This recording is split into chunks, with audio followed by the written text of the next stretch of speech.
দীর্ঘ আকৃতির পুকুর। এত বড় পুকুরে বড় মাছের সংখ্যা নেহাতই কম। শৈবাল কচুরি পানাতে পুকুরের পানি সবুজ ঘনত্ব ধারণ করেছে। পুকুরের পাড়ে বিশাল বিশাল আম গাছ। পুকুরের সিঁড়ি ঘেঁষে বেড়ে ওঠা বড়সড় এক কৃষ্ণচূড়া গাছ। গাছটা অবশ্য দাদার আমলের। বসন্তের শেষের দিক। সিঁড়িতে পড়ে আছে হাজার সংখ্যক আধপচা পচা এবং সদ্য ঝরা কৃষ্ণচূড়া ফুল। রোদের উত্তাপ বেড়েছে কিছুদিন যাবৎ। তপ্ত রোদে পুকুরে পা ডুবিয়ে সিঁড়িতে বসে আছে এক অষ্টাদশী কিশোরী। পরনে তার কলাপাতা রঙের একটা সুতির শাড়ি। নিতম্ব ছাড়ানো চুলগুলো লুটোপুটি খাচ্ছে ধুলোময় সিঁড়িতে। কপালের উপর পড়া ছোট ছোট চুলগুলোতে কিশোরী মেলা বিরক্ত। আলতো হাতে কানের পিছে গুজে দেয় তা।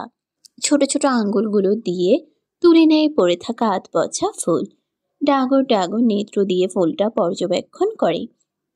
তারপর ফুল হাতেই দুই হাত পিছনের সিঁড়িতে ঠেকিয়ে মাথার পর বিশাল আকৃতির গাছটার পানে চায়।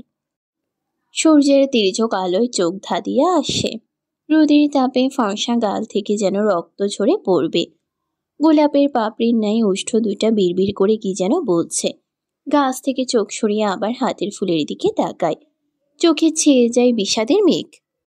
টইটম্বুর হয় জলধারায়। অষ্টাদশীর মনে জাগে তীব্র অভিমান।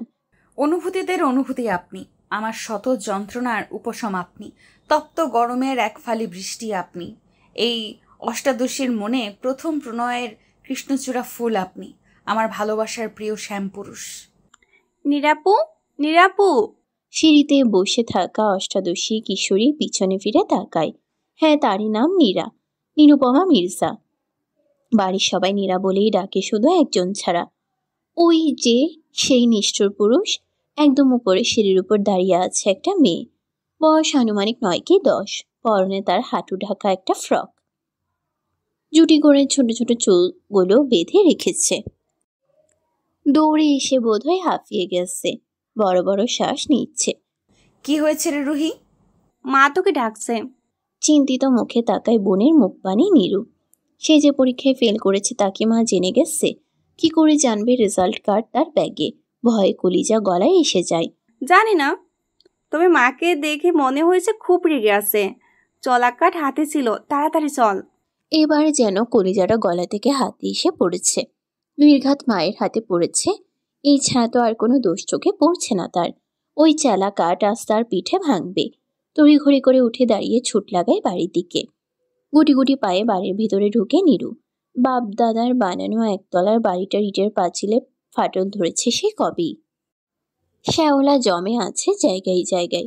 লোহার তৈরি দরজাগুলোতে মরিচা ধরেছে। তাও কত মজবুত ভাবে দাঁড়িয়ে আছে। পুরোনো আমলের বাড়িগুলো মনে হয় এমনই হয়। নীরা, দাঁড়া। মায়ের কণ্ঠ শুনে পিলে চমকে যায় নীরুর। মায়ের দিকে তাকিয়ে কিছুটা স্বস্তি পায়। মায়ের হাতে তো চেলা কাঠ নাই। রুহির বাচ্চা এবারও মিথ্যা বলে আমাকে ভয় দেখিয়েছে। দেখিনি বই 3 ফুটকে। কিরে, এতক্ষণ কই ছিলি? সারা বাড়ি খুঁজেও তোর সারা শব্দ পাওয়া গেল না। পুকুর পাড়ে ছিলাম মা। এই রোদের মধ্যে তুই পুকুর পাড়ে বসেছিলি? একটু থেমে আবার বলে ওঠে, তোর রেজাল্ট কার্ড কই? মায়ের ঠান্ডা দমকে গলা শুকিয়ে যায় নীরুর। তার মা রাগে না, কিন্তু যখন রাগে বাপকেও ছাড় দেয় না। আর সে তো ছোটখাটো একটা বাচ্চা। কি হয়েছে? বাড়িতে প্রবেশ করতে করতে রফিকুল মির্জা কথাটা বলে ওঠেন। বাবাকে দেখে নীরু খুশি হয়ে যায়। তার বাবা নরম মনের মানুষ। নীরুকে তিনি একটু বেশিই ভালোবাসেন। কি হয়নি তা বলো। স্বামীকে দেখে আবারও গর্জে ওঠেন নীলুফা বেগম। নীলুফা বেগমের চিৎকার শুনে বাড়ির ভেতর থেকে বের হয়ে আসে নীরুর চাচি রূপালী। কোলে তার 2 বছরের ছেলে রুশান। রুশান গালের মধ্যে হাত ঢুকিয়ে টুকুর টুকুর করে সবাইকে দেখছে। নীরুকে দেখতে পেয়ে আথু আথু বলে হাত বাড়াতে শুরু করে। নীরু করুণ চোখে তাকায় রুশানের দিকে। রুশান কিছু না বুঝেই খিলখিল করে হেসে ওঠে। তখনই সদর দরজা দিয়ে উঠানে প্রবেশ করে রুহি।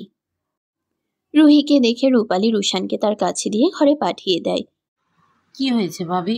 ভর দুপুরে মেয়েটাকে এমন বকছো কেন? বকবো না তো কি করব? তোমাদের জন্য ও এমন হয়েছে। আদর দিয়ে দিয়ে বাদর বানিয়েছো। কি করেছে জানো তোমার আদরের নীরা? না ভাবি, কি হয়েছে? না বললে কিভাবে জানবো? নীরার দিকে তাকিয়ে চোখ গরম করে সবার উদ্দেশ্যে বলে উঠে নীলুফা বেগম। ফেল করেছে মহারানী, টেস্ট পরীক্ষায় ফেল করেছে। ফেল তো করেছে, তার উপর রেজাল্ট কার্ড এনে লুকিয়ে রেখেছিল। আমি আজ ওদের ঘর গুছাতে গিয়ে ওর ব্যাগে রেজাল্ট কার্ড পেয়েছি। রফিকুল মির্জা নীরুর দিকে তাকায়। নীরুর অবস্থা ছেড়ে দাও বাবা, কেঁদে বাঁচির মতো। ভয় পাচ্ছে সে। এমনিতেও সে ভালো ছাত্রী না, মোটামুটি টাইপের স্টুডেন্ট। তার উপর এক্সামের আগের দিন বান্ধবীরা মিলে ঘুরে বেরিয়েছিল, আর এই ঘোড়ায় তরুণ বৃষ্টিতে ভিজে জ্বর বাঁধিয়েছে। এটা তো এখন এখানে বলা যাবে না, বললে মা আরও রেগে যাবে। উঠোনের কোণ থেকে চালা কাঠটা উঠিয়ে আনে নীলুফা বেগম।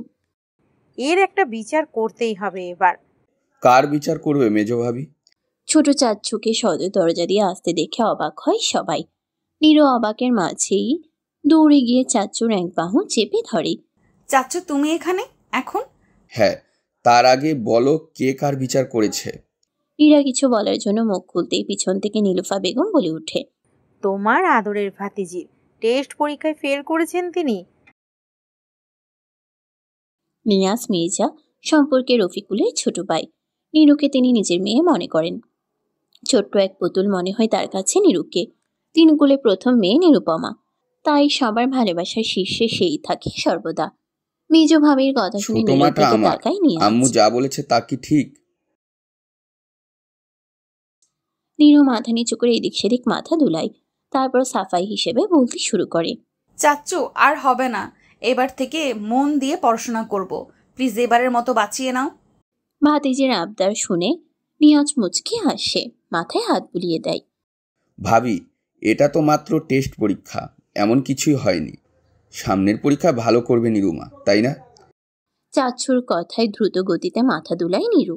রূপালী এবার সাহস জুগিয়ে বলে, আপনার দেবর তো ঠিকই বলেছে ভাবি, এবারে এর মতো মাফ করে দিন মেয়েটাকে। রফিকুল মির্জাও তাদের কথাই সাই জানায়। আশাহত হয় নীলুফা বেগম। হ্যাঁ, মাথায় উঠাও আরো, তারপর মাথায় বসে তাল ভেঙে খাবে। মনে রেখো, আমার হয়েছে যত জ্বালা। মিনমিন করে লাস্টের কথাগুলো বলতে বলতে রসুই ঘরে ঢুকে পড়েন তিনি। নীরু হাফ ছেড়ে বাঁচছে, যাক এবারের মতো বেঁচে গেছে। আহা কি আনন্দ আকাশে বাতাসে। যখন নিজের মনে বিজয়ের উল্লাস করতে ব্যস্ত নীরু, তখনই একটা কথা শুনে থমকে যায় সে। তুই এখানে হঠাৎ নিয়াজ? ভাইজান, বড় ভাইজান কাল আসবে বলল, আমাকে খবর পাঠিয়েছিল, তাই আমি ব্যাংক থেকে কিছুদিনের ছুটি নিয়ে চলে এসেছি। আর কিছু মস্তিষ্কে প্রবেশ করতে পারেনি নীরুর। বড় আব্বুরা আসবে, আচ্ছা তাদের সাথে কি সেই শ্যামপুরুষটাও আসবে? কথাগুলো মনে মনে আউড়িয়ে নিজের রুমে ঢুকে খিল দেয় দরজায় নীরু। আয়নার সামনে দাঁড়িয়ে নিজেকে পর্যবেক্ষণ করে। মনে পড়ে যায় আজ থেকে 2 বছর আগের ওই নিষ্ঠুর শ্যামপুরুষ প্রতি প্রণয়ের কথা। সময়টা বর্ষাকাল, চারদিক বৃষ্টির পানিতে টইটুম্বুর। দিনটা ছিল বৃহস্পতিবার। বরাবরের মতো আজকেও হাফ ডে। স্কুল থেকে বাড়ি ফেরার পথে কুত্তা মরা রোদ ছিল, কিন্তু নীরু বাড়িতে ঢোকার পর থেকে নিকষ কালো অন্ধকারে ছেয়ে আছে সমস্ত আকাশ। আকাশের ঘনঘটা দেখতে দেখতে পেটের ভিতর ভাত চালান করছে নীরু। তরকারি দিয়ে চটকিয়ে ভাত মেখে খাচ্ছে নীরু। খাওয়ার মাঝে শৈলী এসে হাজির। শৈলী তার বেস্ট ফ্রেন্ড, পাশাপাশি বাড়ি তাদের। নীরা, তাড়াতাড়ি খা। কেন রে, কোথায় যাবি? বলতে বলতে আরেক লোকমা ভাত মুখে পুরে দেয় নীরু। হ্যাঁ, যাব।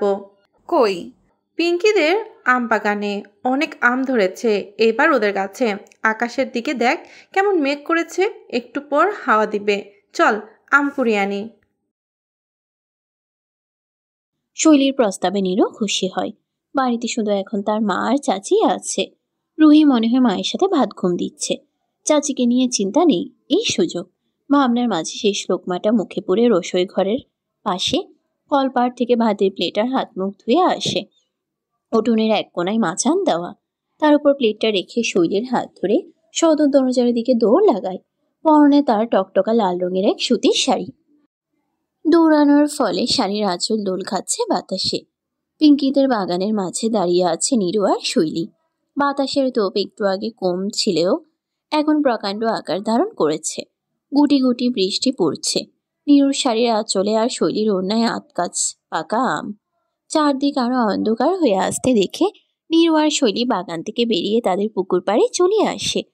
দুজনের আমগুলো সিঁড়ির উপরে রেখে গুনতে শুরু করে কে কয়টা পেয়েছে। গুটি গুটি বৃষ্টি এখন তুমুল হয়ে ঝরছে। বাতাসের তোপও কম নয়। বৃষ্টির পানি শীত স্পর্শ ক্ষণে ক্ষণে কেঁপে উঠছে নীরুর ছোট্ট দেহটা। ধমকা হাওয়ায় কমে হাত খোপা করা চুলগুলো খুলে গিয়েছিল। নিতম্ব ছড়ানো চুলগুলো ভিজে পিঠে গালে লেপটে আছে। ডাগর ডাগর রাখিতে তার উচ্ছ্বাস উপচে পড়ছে। গায়ে জড়ানো শাড়িটা লেপটে আছে তার শরীরে। এই বেশে বড্ড আবেদনময়ী লাগছে তাকে।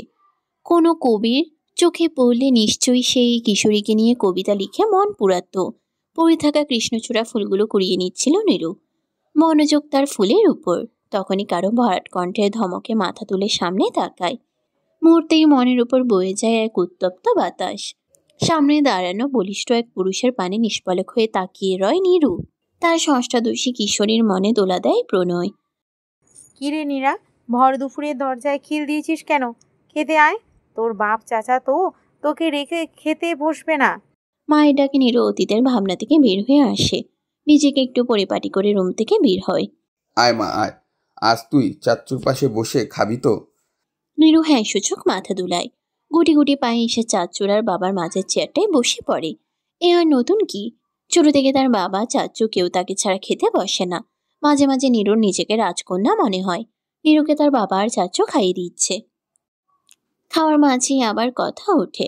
মেজো ভাইজান, কালকে তো অনেক কাজের চাপ থাকবে, আজই সব গোছানোর ব্যবস্থা করতে হবে। তা ঠিক আছে, কিন্তু এবারও কি শুধু বড় ভাইজান আর কাব্যই আসবে? বাবার মুখে কাব্য নামটা শুনে বুকের মাঝে ধক করে ওঠে নীরুর। হ্যাঁ, তার শ্যামপুরুষের নামই কাব্য। কাব্য মির্জা, এই মির্জা পরিবারের বড় ছেলে। নীরু সবার মুখে শুনেছিল, বিশেষ করে চাচ্চুর মুখে। খুবই কাঠখোট্টা টাইপের। বছর দুয়েক আগে তার কিছুটা প্রমাণ অবশ্য পেয়েছিল সে। সেই দিনের কথা মনে পড়লেই কলিজা হাতে চলে আসতে চায় ভয়ে।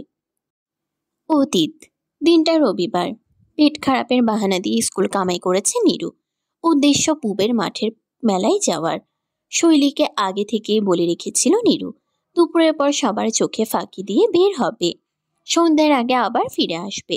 সে অনুযায়ী সব হয়েও যায়, কিন্তু বাড়ি থেকে বের হওয়ার সময় ধরা খেয়ে যায় কাব্যর হাতে। কোথায় যাচ্ছিস তুই? আসলে ভাইয়া হয়েছে কি? বল। আসলে ভাইয়া, ওই একটু শৈলীদের বাসায় যাচ্ছি।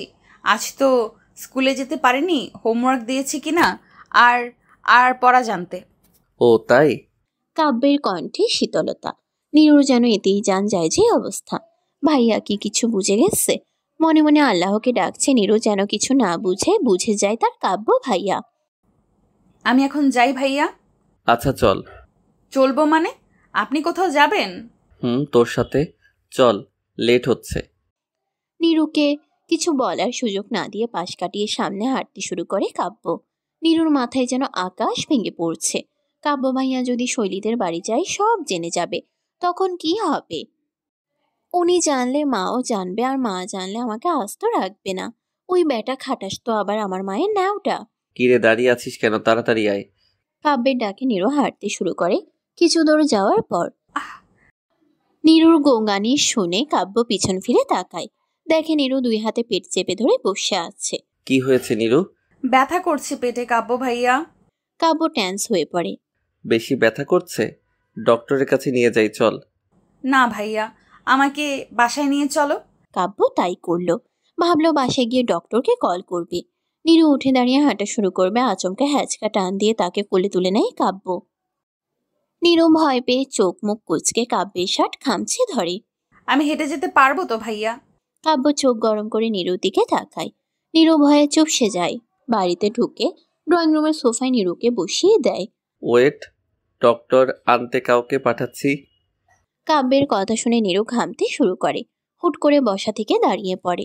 আমি ঠিক আছি, একদম ঠিক আছি, ডাক্তার লাগবে না বলি এক দৌড়ে নিজের ঘরে গিয়ে দরজায় খিল দেয়।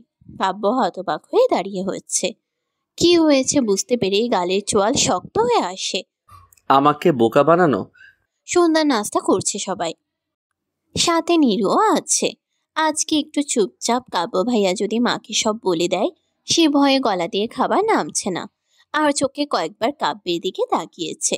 যতবারই তাকিয়েছে ততবারই কাব্যের সাথে চোখাচোখি হয়েছে।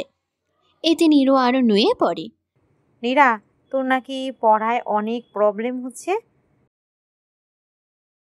নীরা মায়ের এই অদ্ভুত কথা বুঝে উঠতে পারল না। বাড়ির সবাই জানে সে লেখাপড়ায় ফাঁকিবাজ, বই খুলেই তো দেখে না সমস্যা হবে কিভাবে। তাও মায়ের কথায় সায় জানিয়ে মাথা দোলায়। তাই আমি ঠিক করেছি আজ থেকে কাব্য তোকে পড়াবে। মায়ের কথা শুনে আঁতকে ওঠে নীরু। সে কিছুতেই কাব্য ভাইয়ার কাছে পড়বে না। তোর কোনো আপত্তি আছে কাব্য আমার মেয়েটাকে পড়াতে? না, তুমি যা বলবে মেজো আম্মু। নীরু ভেবেছিল কাব্য মানা করে দিবে, কিন্তু আমি কি করে ভুলে যাই যে এই খাটাসটা মায়ের নাওটা? মাঝে মাঝে আমার মনে হয় আমি আমার মায়ের কেউ না, এই খাটাসটার তার ছেলে আমাকে কুড়িয়ে পেয়েছে। কাব্য নীরুকে বিড়বিড় করতে দেখে বলে, তাড়াতাড়ি খেয়ে বই খাতা নিয়ে বস, আমি আসছি। তারপর রোজ কাব্যের কাছে নীরুর ধমক খাওয়া রুটিন হয়ে গেছে। কিছুদিন পরে বুঝতে পারে যে এটা কাব্যের বুদ্ধি ছিল তাকে শায়েস্তা করার জন্য। 1 মাস পড়ার চাপে ভয়াবহ জ্বর বাঁধিয়েছিল সেবার। তারপর কাব্য ভাইয়া ফিরে যায়। বর্তমান নিজের ভাবনা সুতো ছেড়ে যায় চাচুর কথায়। আমি যতটুকু জানি সবাই আসবে। নিয়াজের কথা শুনে নীলুফা বেগম খুশি হয়ে যায়। খুশিতে গদগদ হয়ে বলে ওঠে, তাহলে তো ভালোই হয়েছে, পরিবারের সবাই এক হব। তা তো অবশ্যই। তোমরা তাহলে আজই বাজারটা সেরে ফেলো, কাল তো তাদের আবার আনতে যেতে হবে। এই দিকেরটা আমরা সামলে নিব, কি বলিস রূপা? একদম। তুমি এত হাইপার হয়েও না মেজো ভাবি, সব ঠিকঠাক মতন হয়ে যাবে, এত চিন্তার কিছু নেই। নীরু আর রুহি নীরব দর্শকের মতো সব দেখে যাচ্ছে। আচ্ছা আব্বু, বড় আম্মু কোথায়? সবার সাথে কথা হলো, কখনো তো বড় আম্মুকে দেখিনি। রুহির কথায় খাবার টেবিলে নীরবতা ছেয়ে যায়। কেমন ঠান্ডা হয়ে আসে পরিবেশ। নীরুরও মন এই প্রশ্ন জেগেছিল অনেকবার, কিন্তু কখনো বলে উঠতে পারেনি। পিন নীরবতার সমাপ্তি ঘটিয়ে কিছুটা ধমকে সুরেই বলে উঠলেন রফিকুল মির্জা, খাবার টেবিলে এত কথা কিসের? চুপচাপ খেয়ে ঘরে যাও। বাবার ধমক খেয়ে রুহি কেঁদে উঠে। নীরু নিজের বোনকে আগলে নেয়। তারপর আস্তে আস্তে রুহিকে নিয়ে ঘরে চলে যায়। মেয়েটাকে এভাবে ধমকে বলা ঠিক হয়েছে মেজো ভাইজান? তো কি করব? আজ রুহি জিজ্ঞেস করছে, কাল যদি নীরা জিজ্ঞেস করে বসে তখন কি উত্তর দিব? মেয়েটার সাথে যে আমরা কঠোর হতে পারবো না। মেয়েটা যে আমার বড্ড আদরের। রূপালী কিছু বুঝে উঠতে না পেরে জিজ্ঞেস করে কি হয়েছে। তখন নিয়াজ রূপালীর দিকে কড়া চোখে তাকায়। স্বামীর এমন আচরণে ভয় পায় রূপালী। নিয়াজ হাসি খুশি মানুষ, খুব কমই রাগ দেখায় সে। ভয়ে নীলুফার বেগমের পিছনে লুকিয়ে পড়ে রূপালী। কি হচ্ছে কি নিয়াজ? সবাই খাবার খেয়ে নাও তাড়াতাড়ি, কত কাজ পড়ে আছে দেখেছো? নীলুফার কথায় নিয়াজ চোখ নামিয়ে নেয়। তারপর খেয়ে যে যার কাজে চলে যায়। কাঁদিস না বনু, এই নে চকলেট, আর কাঁদে না। বনে থেকে চকলেট পেয়ে কান্না থেমে যায় রুহির। আপন মনে চকলেট খেতে থাকে। রুহি এই কান্না তো এই হাসি, অবুঝ বাচ্চা তো, বড়দের কথা আর কতটুকুই বা বুঝে। ভালোবাসা আদর পেলে সব ভুলে যায়। নীরু হাসে, কি সুন্দর সেই হাসি। নীরু আর রুহি আজ একসাথে ঘুমিয়েছে। সচরাচর রুহি ছোট আম্মুর কাছে ঘুমোয়। রুহি যেদিন ঘুমায় সেদিন নীরু দরজা চাপিয়ে রাখে, খিল দেয় না। জেদ করে নীরুর সাথে ঘুমায়, কিন্তু মাঝরাতে রুশানের কান্না শুনলে দরজা খোলার জন্য চেঁচামেচি করে। এতে সবার ঘুম ভেঙে যায়। রুশানের প্রতি রুহির আলাদা টান। সারাদিন দুইটা চুলাচুলি করতে থাকবে। রুশানটাও আবার রুহির ন্যাওটা, তাই পরপর দরজা চাপিয়ে রাখে। আজও তার ব্যতিক্রম হয়নি। নীরু আর রুহি ঘুমিয়ে আছে। তখনই দরজা ঠেলে কেউ ভেতরে প্রবেশ করে। রুহির পাশের জায়গাটায় গিয়ে বসে মাথায় হাত বুলিয়ে দেয়। রাগ করছে আমার মা? বাবার কথার আওয়াজ শুনে দুজনের ঘুম ভেঙে যায়। আব্বু তুমি? হ্যাঁ রে মা, রাগ করেছিস আমার উপর?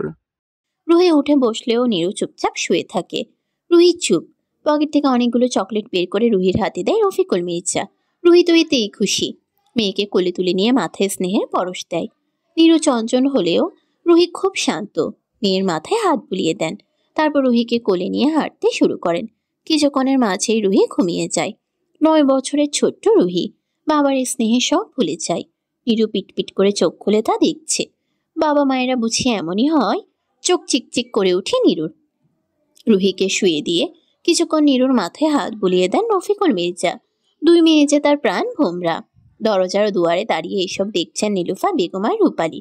এই আর নতুন কি, দুই যাকে একসাথে মেয়েদের ঘরের সামনে দাঁড়িয়ে থাকতে দেখে নিয়াজ এগিয়ে আসে। কি হয়েছে জিজ্ঞেস করবে, তক্ষুনি ঘরের ভেতরে দৃশ্য দেখে চোখ জুড়িয়ে আসে। এক বাবা পরমে স্নেহে তার সন্তানদের ঘুম পাড়াচ্ছেন। রফিকুল মির্জা উঠে আসেন। দরজা খুলে বের হতেই দেখেন তিনজন দাঁড়িয়ে। চারজন একসাথে হেসে উঠে। এই যে এক সুখের প্রশান্তির হাসি। সেই ভোর থেকে মির্জা বাড়িতে আয়োজন চলছে। নীরুকে এক প্রকার যুদ্ধ করে উঠিয়েছে নীলুফা বেগম। মেয়েটা ঘুম ঘুম চোখে চারদিকে টুকটুক করে দেখছে। এ তো ইলাহি কাণ্ড। বড় আব্বুদের জন্য 3টা রুম ঠিক করা হয়েছে। আয়োজন করছে বিভিন্ন পদের খাবার। মা আর ছোট আম্মুর সাথে গ্রামের 2টা মহিলাও আছে, শেফালি চাচি আর জুবেদা ভাবি। সচরাচর এনারা আমাদের বাড়িতে আসেন সুখ দুঃখ ভাগ করার জন্য। এনারা কেউ কাজের লোক না বা টাকা দিয়ে এনাদের আনা হয়নি। জুবেদা ভাবির সাথে নীরুর আবার অনেক ভাব। স্বামী মারা গেছে আজ 4 বছর। 7 বছরের একটা ছেলে আছে তার। সেলাইয়ের কাজ করে মা ছেলের জীবন চলে যায়। জুবেদাকে অনেকবার বলা হয়েছিল দ্বিতীয়বার বিয়ে করতে, কিন্তু জুবেদা রাজি হয়নি। তার মতে, আমি ওনারে অনেক ভালোবাসি, উনি ছাড়া কেউ আমারে ধরব সইব এইটা আমার সহ্য হইব না।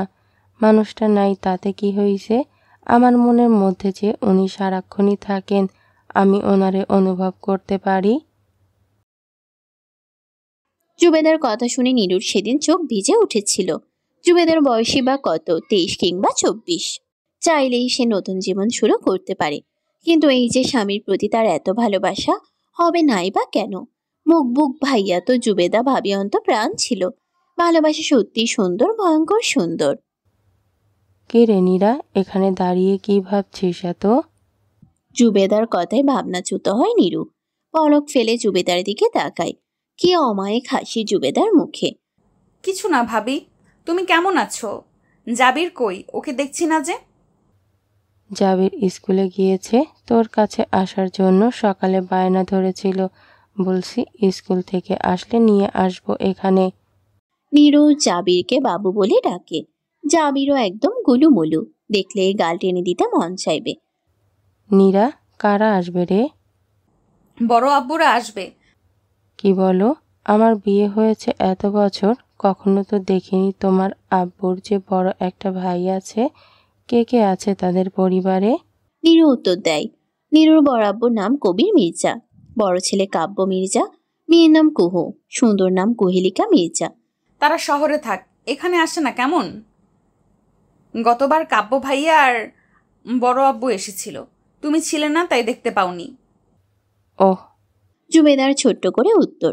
বড় বড় 3টা মাইক্রো গাড়ি আর একটা কার বাড়ির সামনে দাঁড়ানো দেখেই নীরু বুঝে গেছে যে তার বড় আব্বুরা চলে এসেছে। সে গিয়েছিল শৈলীদের বাড়িতে তেঁতুল আনতে। নীলুফা বেগম পাঠিয়েছিল তেঁতুলের ঠান্ডা শরবত করার জন্য। শৈলীদের ঘরের পাশেই বিশাল বড় এক তেঁতুল গাছ আছে। তেঁতুলও ধরে প্রচুর। নীরু বাড়িতে ঢুকতেই সামনে পড়ে রুহি। কিরে, কই যাচ্ছিস এত তাড়াহুড়ো করে? তোকে ডাকতেই। কেন? সেই কখন গেলি, দেরি হচ্ছে দেখে মা বলে তোকে ডেকে নিয়ে আসতে।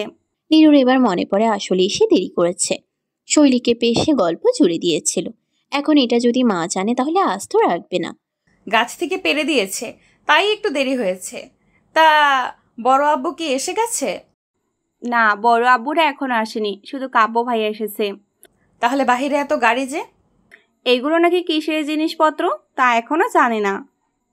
বড় আব্বুরা আসলেই জানতে পারবো। কিরে রুহি, তুই নীরাকে ডাকতে যাসনি? রান্নাঘর থেকে মায়ের গলার স্বর পেয়ে তাদের 2 বোনের কথাবার্তা এখানেই সমাপ্তি ঘটে। নীরু আর রুহি এগিয়ে যায় রান্নাঘরের দিকে। মা, এই নাও তেঁতুল। নীলুফা বেগম একবার মেয়ের দিকে তাকিয়ে আবার বলে ওঠে, আমাকে দিচ্ছিস কেন? এইগুলোর শরবত বানিয়ে নে। ছেলেটা সেই কখন এসেছে। তেঁতুলের শরবত ছেলের কত প্রিয়। আমারই প্রথমে খেয়াল ছিল না যে ঘরে তেঁতুল শেষ হয়ে গেছে। মায়ের কথা শুনে নীরুর মুখ ভোতা হয়ে যায়। মনে মনে বলে, ইস, যেন মায়ের জামাই। কিছুক্ষণ থেমে বলে, এখন না হোক একদিন তো হবেই। বেবি মনে মনে হেসে কুটি কুটি হয়ে যায়। তারপর খুশি মনে শরবত বানাতে বসে যায়। প্রথমে পাকা তেঁতুলের খোসা ছাড়িয়ে নেয়, তারপর অল্প পানিতে কিছুক্ষণ ভিজিয়ে রাখে। ভেজানো হয়ে গেলে চায়ের ছাঁকুনি দিয়ে তেঁতুলগুলো ছেঁকে নেয়, যেন আঁশ বা বিচ্ছি মুখে না যায়। তারপর বড় একটা পানির জগ নেয়, তাতে পানি নিয়ে তেঁতুলের গাঢ় পেস্টগুলো জগের পানিতে ঢেলে দেয়। পরপর চিনি, লবণ, একটু বিট লবণ, পুদিনা পাতা দিয়ে মিক্স করে নেয়। তারপর গ্লাসে ঢেলে তাতে 2-3টা আইস কিউব দিয়ে দেয়। চা চামচ দিয়ে একটু নাড়িয়ে দেয়। ব্যাস তৈরি ঠান্ডা ঠান্ডা তেঁতুলের শরবত। মা বানানো শেষ। নীলুফা বেগম আবার মেয়ের দিকে তাকিয়ে বিরক্ত হয়। জাগিয়ে কাব্যকে দিয়ে আয়, দেখছিস না আমি কাজ করছি। মায়ের কথা শুনে খুশিতে গদগদ হয়ে বলে, আচ্ছা। তারপর শরবত নিয়ে হাঁটা শুরু করে কাব্যের রুমের দিকে। ঈশান কোণের রুমটা আগে দাদুর ছিল। বিশাল বড় রুম। সেই রুমের ফার্নিচারগুলোতে আভিজাত্যের ছোঁয়া আছে। দেখলেই বোঝা যায় রুমের মালিক বড্ড শৌখিন ছিলেন। নীরা শুনেছিল দাদু মারা যাওয়ার আগে নাকি রুমটাতে থাকার অধিকার শুধু কাব্য ভাইয়াকে দিয়ে গিয়েছিল। কাব্য ভাইয়াও হয়েছে একদম দাদুর ফটোকপি। এইসব ভাবতে ভাবতেই নীরু কাব্যের রুমের সামনে চলে যায়। দরজায় নক না করেই নীরু ঢুকে পড়ে। কিন্তু এ কি, কেউ তো নেই। শরবতটা বিছানার পাশে টি টেবিলে রেখে রুমটা দেখতে শুরু করে। সচরাচর এই রুম খোলা হয় না, শুধু কাব্য ভাইয়া আসলেই এই রুমের পরিষ্কার করা হয়। হঠাৎ বারান্দা থেকে আওয়াজ আসায় নীরু সেদিকে যায়।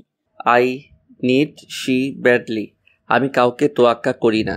কে মানলো না, আমার ওকে চাই মানে চাই অ্যাট এনি কস্ট। আর এতে তুমি আমাকে হেল্প করবে। বড়ই দাঁড়ালো শোনানো এই কণ্ঠ নীরুর কাছে। বারান্দার দরজার কাছে আসতেই কাব্যর এই কথা শুনতে পায় নীরু। কাব্য ভাইয়া কাকে চাইছে?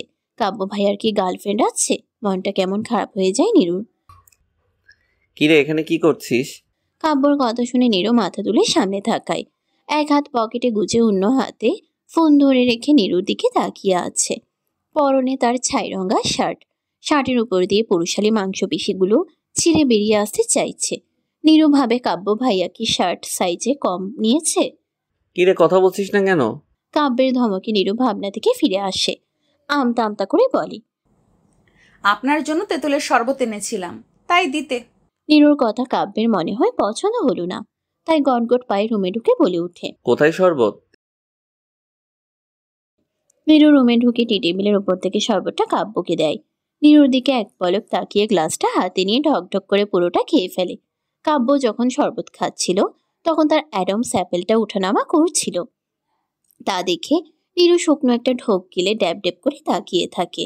লোকটার সব কিছুতেই ব্যক্তিত্বের ছোঁয়া। এই যে তামাটে মুখে ঘাম চিকচিক করছে, তাতে লোকটাকে আরো আকর্ষণীয় লাগছে। নীরু পলক্ষীন ভাবে তাকিয়ে আছে কাব্যের দিকে। এই নে ধর, আর যা এখান থেকে। বলেই কাব্য গ্লাসটা নীরুর হাতে ধরিয়ে দেয়।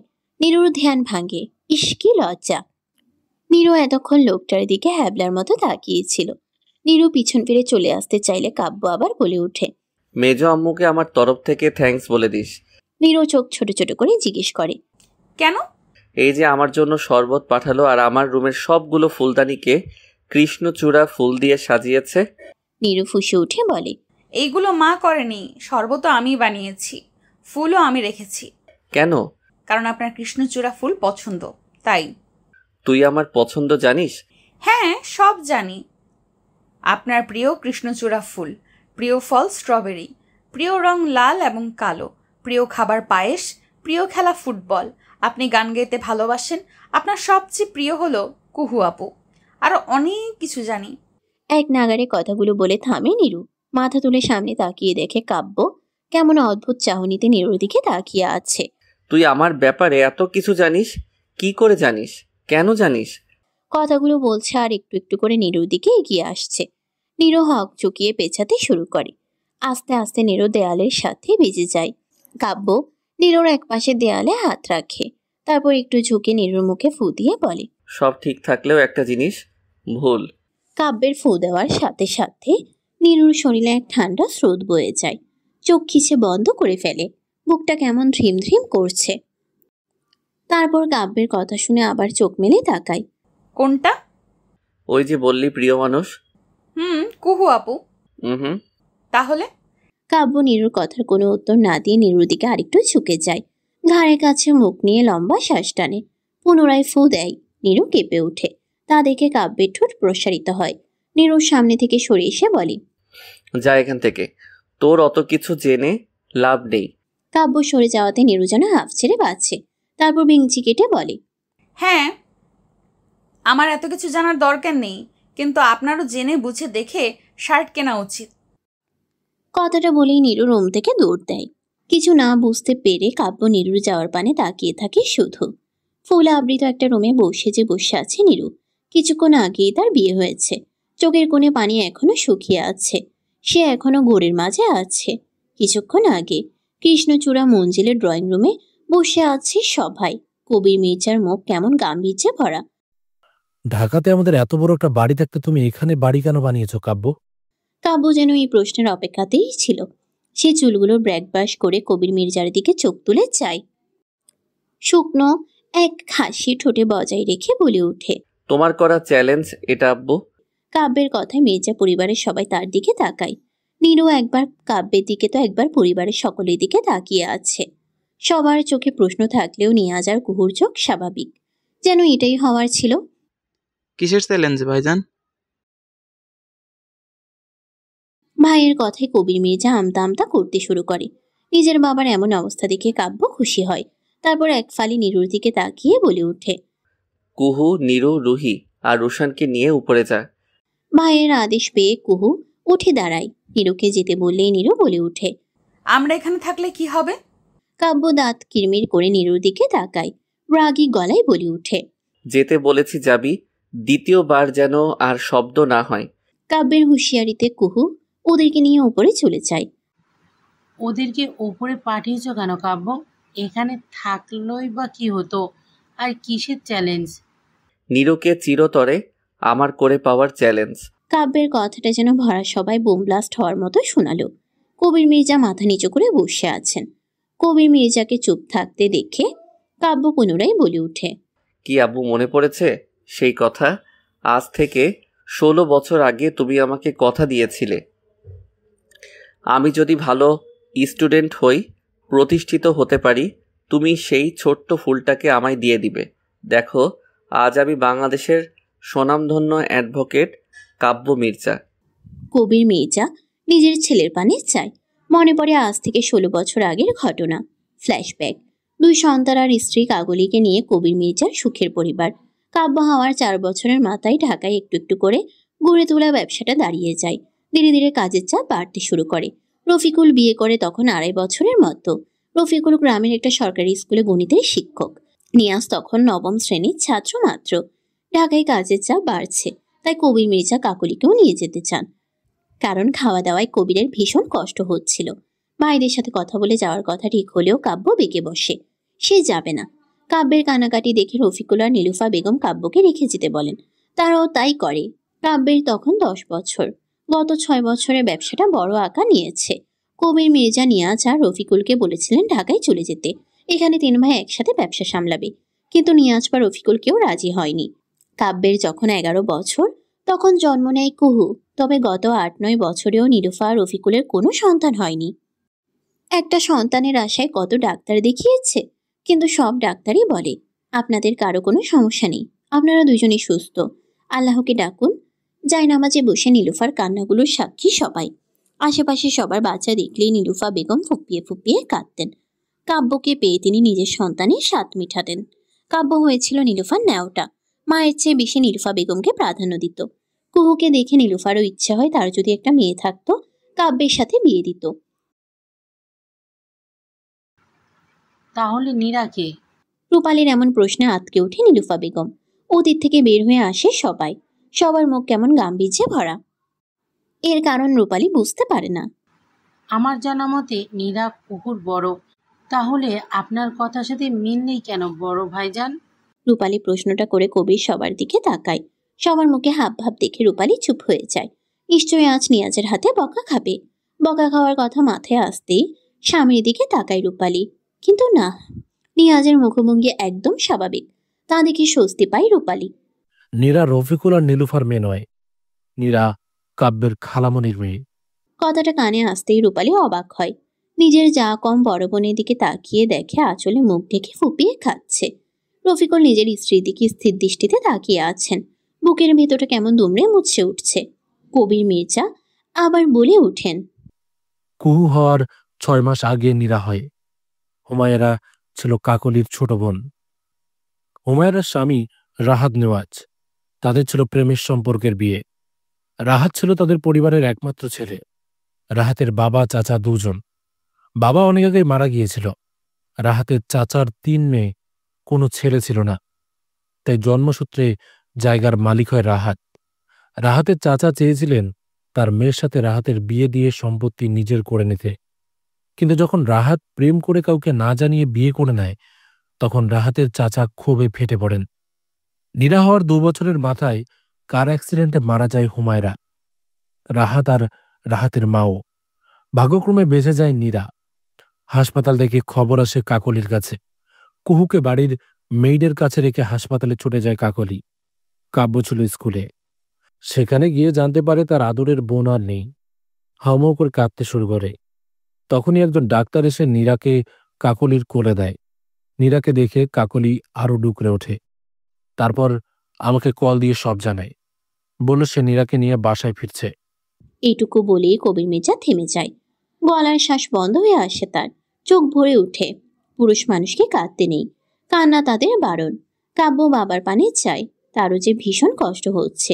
ডুক গিলা আবার বলেন, আমার কাকলি বাসায় তো ফিরে, তবে রক্তাক্ত অবস্থায়। কাব্য তখন স্কুল থেকে বাসায় ফিরেছিল। নিজের মায়ের এমন অবস্থা, তার মধ্যে নীরু কাঁদছে। মায়ের কোলে থেকে নীরুকে কোলে নিয়ে মাকে ধরে। 3টা গুলি লেগেছিল কাকলির গায়ে। কাকলির ফোন পেয়েই আমি বাসা থেকে তখন রওনা হয়েছিলাম। ড্রয়িং রুমে ঢুকে এমন অবস্থা দেখে আমি থমকে যাই। আব্বু দেখো, আম্মুর যেন কি হয়েছে। রক্ত, কত রক্ত। আমি ডাক্তার আঙ্কেলকে কল করেছি, তুমি কিছু করো না। ছেলের কথায় হুঁশ ফিরে কাকলির কাছে যায় কবির মির্জা। কাকলি কে করেছে এইসব? কাকলি অস্পষ্ট স্বরে বলে ওঠে, রাহাতের চাচা। কবির মির্জা গর্জে ওঠেন, তুমি আমার কাব্য আর কুহুর সাথে সাথে আমার বোনের একমাত্র নিশানাটাকেও আগলে রেখো প্লিজ। কথা বলতে খুব কষ্ট হচ্ছে কাকলির। অনেক রক্ত বের হয়ে গেছে। এভাবে বলছো কেন? তুমি আছো তো, তুমি দেখে রাখবে। কবিরের কথায় মায়া ভরা চোখে তাকায় কাকলি। সে জানে সে আর বাঁচবে না। কাব্যকে ডাকে। কাব্য তার মায়ের দিকে তাকিয়ে রয়। এই ছোট্ট ফুলটা আসছে কে তোর? তোর দায়িত্বে আমি নিরুপমাকে তোর কাছে রেখে যাচ্ছি। আমি চলে গেলে এই ফুলের যে অনেক বিপদ। কাব্যের হাতে নীরুর হাতটা তুলে দিয়ে, নীরু এখনো কাঁদছে। তুই আম্মুর কথা রাখবি তো? কাব্য নিজের মাকে ঝাপটে ধরে। আম্মু, আমি তোমার কথা রাখবো, তোমার সব কথা শুনবো। তুমি কোথাও যেও না আম্মু। কাব্যের কথা শেষ হওয়ার আগে কাকলি চোখ বুঝে আসে। মায়ের নিথর দেহ কাব্যের কোলে। কবির মির্জা নির্বাক। স্ত্রীকে বুকে জড়িয়ে প্রথম এবং শেষবার হাউমাউ করে কেঁদে ওঠেন তিনি। রূপালী চোখ থেকে পানি পড়ছে। এই জন্য বাচ্চাদের সামনে মেজো ভাইজান বড় ভাবির কথা বলতেন না। রফিকুল মির্জা মাথা দুলায়। এইসবের সাথে কাব্যের চ্যালেঞ্জের কি সম্পর্ক? কবির মির্জা বড় একটা শ্বাস নেন। কাকলি মারা যাওয়ার পর অফিস, কাব্য, কুহু আর নীরুকে সামলানো আমার পক্ষে অসম্ভব হয়ে পড়েছিল। কাকলি মারা যাওয়ার খবর শুনে সবাই ঢাকায় গিয়েছিল। মেজভাবি বেশ অনেকদিন ছিলেন ওখানে। নীরা নীলুপা আদর যত্নে তাকে মা ডাকতে শুরু করে। অবুঝ শিশু ছিল। নীরার ডাকে নীলুপা মাতৃত্বের স্বাদ পায়। রফিকুল আর নীলুপা আমাকে অনেক রিকোয়েস্ট করার পর আমি রাজি হয়ে যাই। কাগজপত্র সব রেডি করে নীরুকে তাদের মেয়ে করে নেয়। কিন্তু নীরুকে ঢাকা থেকে গ্রামে নিয়ে আসার সময় বাদ সাধে কাব্য। সে কিছুতেই নীরুকে দেবে না। নীলুফা আর আমি তাকে বুঝাই, এখানে থাকলে নীরুর ক্ষতি হতে পারে। সে যদি ভালো স্টুডেন্ট হয়ে থাকে এবং প্রতিষ্ঠিত হতে পারে, নীরুকে তার নাম লিখে দেওয়া হবে। নীলুভার কথায় রাজি হয়ে যায় ছোট্ট কাব্য। তারপর নীরু বড় হতে থাকে। নীরুর যখন 9 বছর, তখন জন্ম নেয় রুহি। আল্লাহ হয়তো নীরুর উসিলায় নীলুফাকে মা হওয়ার তৌফিক দেয়। কথাটা বলেই দীর্ঘশ্বাস ফেলে কবির মির্জা। নীলুফা বেগম এখনো কাঁদছেন। নীরু আমার মেয়ে বলেই কেঁদে উঠে নীলুফা। কাব্য গিয়ে তাকে ধরে। নীরু, তোমারই মেয়ে মেজো আম্মু। জন্ম দিলেই কি শুধু মা হওয়া যায়? মা হতে জন্ম দেওয়া লাগে না। নারীর টানের চেয়ে বড় হলো মায়া আর মমতার টান, যা মাঝে মাঝে জন্মদানকারী মায়ের কাছেও থাকে না। নীলুফা বেগম কেঁদে ওঠেন আবার। রূপালীর চোখেও পানি। কি বলছে নীরু? তোমার মেয়ে না? তুমি ছাড়া নীরুর মা হওয়ার যোগ্যতা কারোর নেই মেজ ভাবি। নীরু তোমারই মেয়ে। রূপালের কথায় সবাই সহমত জানায়। নিরুফা বেগমকে বসিয়ে দেয় কাব্য, পানি দেয় রফিকুল মির্জা। নিয়া সব দেখছে। কবির মির্জা চুপচাপ, তবে তিনিও মানেন নীরুর মা হওয়ার যোগ্যতা শুধু নীলুফার। কাব্য তখন বলেই ওঠে এই কথা যেন নীরুর কানে না যায়। কাব্যের কথায় সবাই সম্মতি জানায়। তারপর সব নীরব। নীরবতার মাঝে একটা কথা ভেসে আসে। সাথে সাথে সবাই দোতলার সিঁড়ির দিকে তাকায়। কাব্যকে ডাকতে ডাকতে কুহু হন্তদন্ত হয়ে সিঁড়ি গিয়ে নিচে নামে। ভাইয়া, নীরু। হাত দিয়ে উপরের দিকে ইশারা করে কুহুর কথা না শুনিয়ে কাব্য উপরের রুমে ছুটে যায়। উপরের প্রথম রুমটাতেই ছিল ওরা। উত্তেজিত হয়ে নীলুফা বেগম এগিয়ে এলেন কুহুর কাছে। জিজ্ঞেস করলেন কি হয়েছে। নীরু বাথরুমে পড়ে গেছে, পা মচকে গেছে ওর। কথাটা শুনেই সবাই উপরের রুমের দিকে যেতে শুরু করে, কিন্তু দরজার কাছে এসে থেমে যায় সবাই। কুহু সবার মাঝখান দিয়ে উকি দিয়ে দেখে কাব্য নীরুর সামনে 2 হাত বুকে গুজে দাঁড়িয়ে আছে, চোখে মুখে ভীষণ রাগ। বাথরুমে পড়লি কিভাবে তুই? চোখ কোথায় থাকে তোর? ব্যাঙের মতো সারাদিন লাফাতে থাকিস। কথাটা বলেই কাব্য নীরুর পায়ের কাছে বসে পড়ে। বাম পা ধরে দেখতে গেলেই রুহি বলে উঠে, ভাইয়া ডান পা মচকেছে। কাব্য রুহির কথা শুনে ডান পা হাতে নেয়। নীরু ব্যথায় চোখ মুখ খিচ্ছে শব্দহীন কান্না করছে। চোখ দিয়ে টপ টপ পানি পড়ছে। কাব্য তাকায় সেই কান্নারত মুখ পানে। কি মায়াবী সেই মুখ। কান্না করলে বুঝে কাউকে এত সুন্দর লাগে? লাগে তো। এই যে তার সামনে বসা রমণের কান্না ভীষণ সুন্দর। কাব্য নীরুর পা এদিক ওদিক করে দেখতে শুরু করে। কি হয়েছে কাব্য ভাইয়া? লাগছে তো? লাগুক। হাত পা ভেঙে আমার বাড়ি উদ্বোধন করছিস তুই। বাহ, আমার কি সৌভাগ্য। নীরুর অভিমান হয়। সে কি ইচ্ছে করে পড়েছে নাকি? ভুতুরে বাড়ির দোষ আমার উপর দিচ্ছেন? হোয়াট ডিড ইউ সে? ভুতুরে বাড়ি? আর নয় তো কি। নতুন বাড়ির বাথরুমে না হলে পানি পড়ে থাকে কিভাবে? নীরুর কথা শুনে কাব্য একটু ভাবুক হয়ে যায়। একটু পর মনে পড়ে বাড়িতে আসার পর সেই এই রুমে শাওয়ার নিয়েছিল। তার রুমের কাজ কিছুটা এখনো বাকি আছে তাই, কিন্তু মুখে তা বললও না। আমার বাড়ি, যেখানে খুশি পানি থাকবে। তুই দেখে শুনে বুঝে হাঁটতে পারিস না? চোখ দুটো আল্লাহ তোকে দিয়েছে কেন? কাব্যের কথা শুনে নীরু হতবাক চোখে কাব্যের দিকে তাকিয়ে থাকে। এই ফাঁকে কাব্য নীরুর পায়ে একটা চাপ দেয়। সাথে সাথে নীরু চিৎকার করে উঠে, ও মা গো! এতক্ষণ রুমের দরজায় দাঁড়িয়েছিল সবাই। নীরুর চিৎকারে সবাই হুড়মুড় করে রুমে প্রবেশ করে। নীরু হেঁচকি তুলে কাঁদছে। কি করেছিস তুই? মেরে ফেলেছি তোমাদের মেয়েকে। অসহ্য সবগুলো ড্রামাবাজ। তারপর নীরুর দিকে তাকিয়ে বলে, ঠিক 1 ঘন্টা পর আমি যেন ওকে তৈরি দেখি। নীলুফা বেগম আর কবির মির্জা বলে উঠেন, কিসের জন্য? এত তাড়াতাড়ি ভুলে গেলে তোমরা? নিচে না বললাম? আর সেটা আজকে আমি কাজে নিয়ে আসি। আজকেই নীরুর বিয়ে হবে। আজকেই নীরুর বিয়ে হবে। কথাটা যেন নীরুর কানে বিষাদের মতো শোনালো। আতকে উঠে বলে, আমি আমি বিয়ে করব না। বিয়ে করবি না মানে? তুই কি ভেবেছিস তুই বলবি আর বিয়ে বন্ধ হয়ে যাবে? এই কাব্য মির্জা একবার যা বলে সেটাই ফাইনাল। আমি রাজি নই। আমার মতামত নিবে না? কথাটা বলতে বলতে উঠে দাঁড়িয়ে যায় নীরু। কিন্তু এ কি, তার পায়ে ব্যথা কই? বিয়ের কথা ভুলে সে খুশিতে লাফাতে শুরু করেছে। আব্বু আম্মু, বড় আব্বু দেখো, আমার পা ঠিক হয়ে গেছে। বিভিন্ন ভঙ্গিতে হেঁটে দেখায়। নিয়াজা রূপালীর সামনে গিয়ে বলে, দেখো চাচ্চু, আমার পা ঠিক হয়ে গেছে। কুহু, রুহি দেখ। নীরু এমন লাফানো দেখে কাব্য বড় এক করে একটা শ্বাস ফেলে। তারপর বলে, মেজো আম্মু, ব্যাংকটাকে শাড়ি পরিয়ে নিচে নিয়ে আসো। কথাটা বলে ধপধপ পা ফেলে কাব্য প্রস্থান করে। নীরু কটমট চোখে কাব্যের যাওয়ার দিকে তাকিয়ে থাকে। খচ্চর পুরুষ তাকে ব্যাং বলেছে। ফুলের বিছানায় বসে বসে নীরু ভাবছে। সে শুধু শুধুই কান্না করে বুক ভাসিয়েছে। ওই নিষ্ঠুর পুরুষটা আবার তাকে কাঁদিয়েছে। তখনই দরজা খুলে রুমে ঢুকে কাব্য। হ্যাঁ, তখন কাব্যের সাথেই তার বিয়ে হয়েছিল। অন্য কাউকে বিয়ে করতে হবে ভেবে সে কি মরা কান্না জুড়ে দিয়েছিল তখন। কিছুতেই সে এ বিয়ে করবে না। কিন্তু বরের জায়গায় যখন কাব্যকে দেখে তখন অবাকের চরম পর্যায়ে পৌঁছে যায় নীরু। এখনো নীরু ঘোরের মাঝে আসছে। কাব্য ভাই তার, ওই নিষ্ঠুর শ্যামপুরুষটা তার। ভাবতেই শরীর কাটা দিয়ে ওঠে। কিরে, চেঞ্জ করিসনি কেন? নাকি তোর অন্য কিছুর প্ল্যান? নিজের কানের কাছে কারো গরম বিশ্বাসের আভাস পেয়ে সেদিকে তাকায় নীরু। কাব্য ভাইয়া। কাব্য ভাইয়া কখন এত কাছে এসেছে। কাব্য নীরুর চাহনি অনুসরণ করে হালকা হাসে। নীরুর দিকে একটু ঝুঁকে যায়। ঠান্ডা স্বরে বলে, কিরে, ব্যাং লাফালাফি হবে নাকি? কাব্যের কথার মানে বুঝতে পারে না নীরু। সে তো কাব্যের তামাটে মুখের দিকে তাকিয়ে আছে। তার তুলতুলে নরম ছোট্ট হাতগুলো দিয়ে কাব্যের দুই গাল ধরে। আপনি সত্যি আমার? নীরুর এমন প্রশ্নে কাব্য মুচকে হাসে। কেন বিশ্বাস হচ্ছে না তোর? হুম। আয় তাহলে বিশ্বাস করিয়ে দেই তোকে। কাব্য এক হাত নীরুর চুলের ভাঁজে রেখে আরেক হাত দিয়ে নীরুর কোমর টেনে তাকে কাছে নিয়ে আসে। আলতো করে চুমু খায় নীরুর কপালে। নীরুর সর্বাঙ্গ কেঁপে ওঠে। নেশাতুর দৃষ্টিতে তাকায় নীরুর ঠোঁটের দিকে। গোলাপের পাপড়ির ন্যায় ঠোঁটগুলো কেমন কাঁপছে। রক্ত রঙে রাঙানো ঠোঁট জোড়ার স্বাদ নিতে চায় কাব্য। ঝুঁকে আসে নীরুর আরো কাছে, কিন্তু প্রতিমধ্যে নীরুর একটা কথা শুনেই থেমে যায় কাব্য। ভালোবাসেন আমাকে কাব্য ভাইয়া? কি ব্যাকুলতার একটা প্রশ্ন। এই প্রশ্নের উত্তর যেন হ্যাঁ হয় তাই কামনা রমণীর। কিন্তু হায়, আমরা যা চাই তা কি সবসময় পাই? না। নীরুর চোখ ভরে উঠে নোনা জলে। তাহলে আমাকে বিয়ে কেন করেছেন আপনি?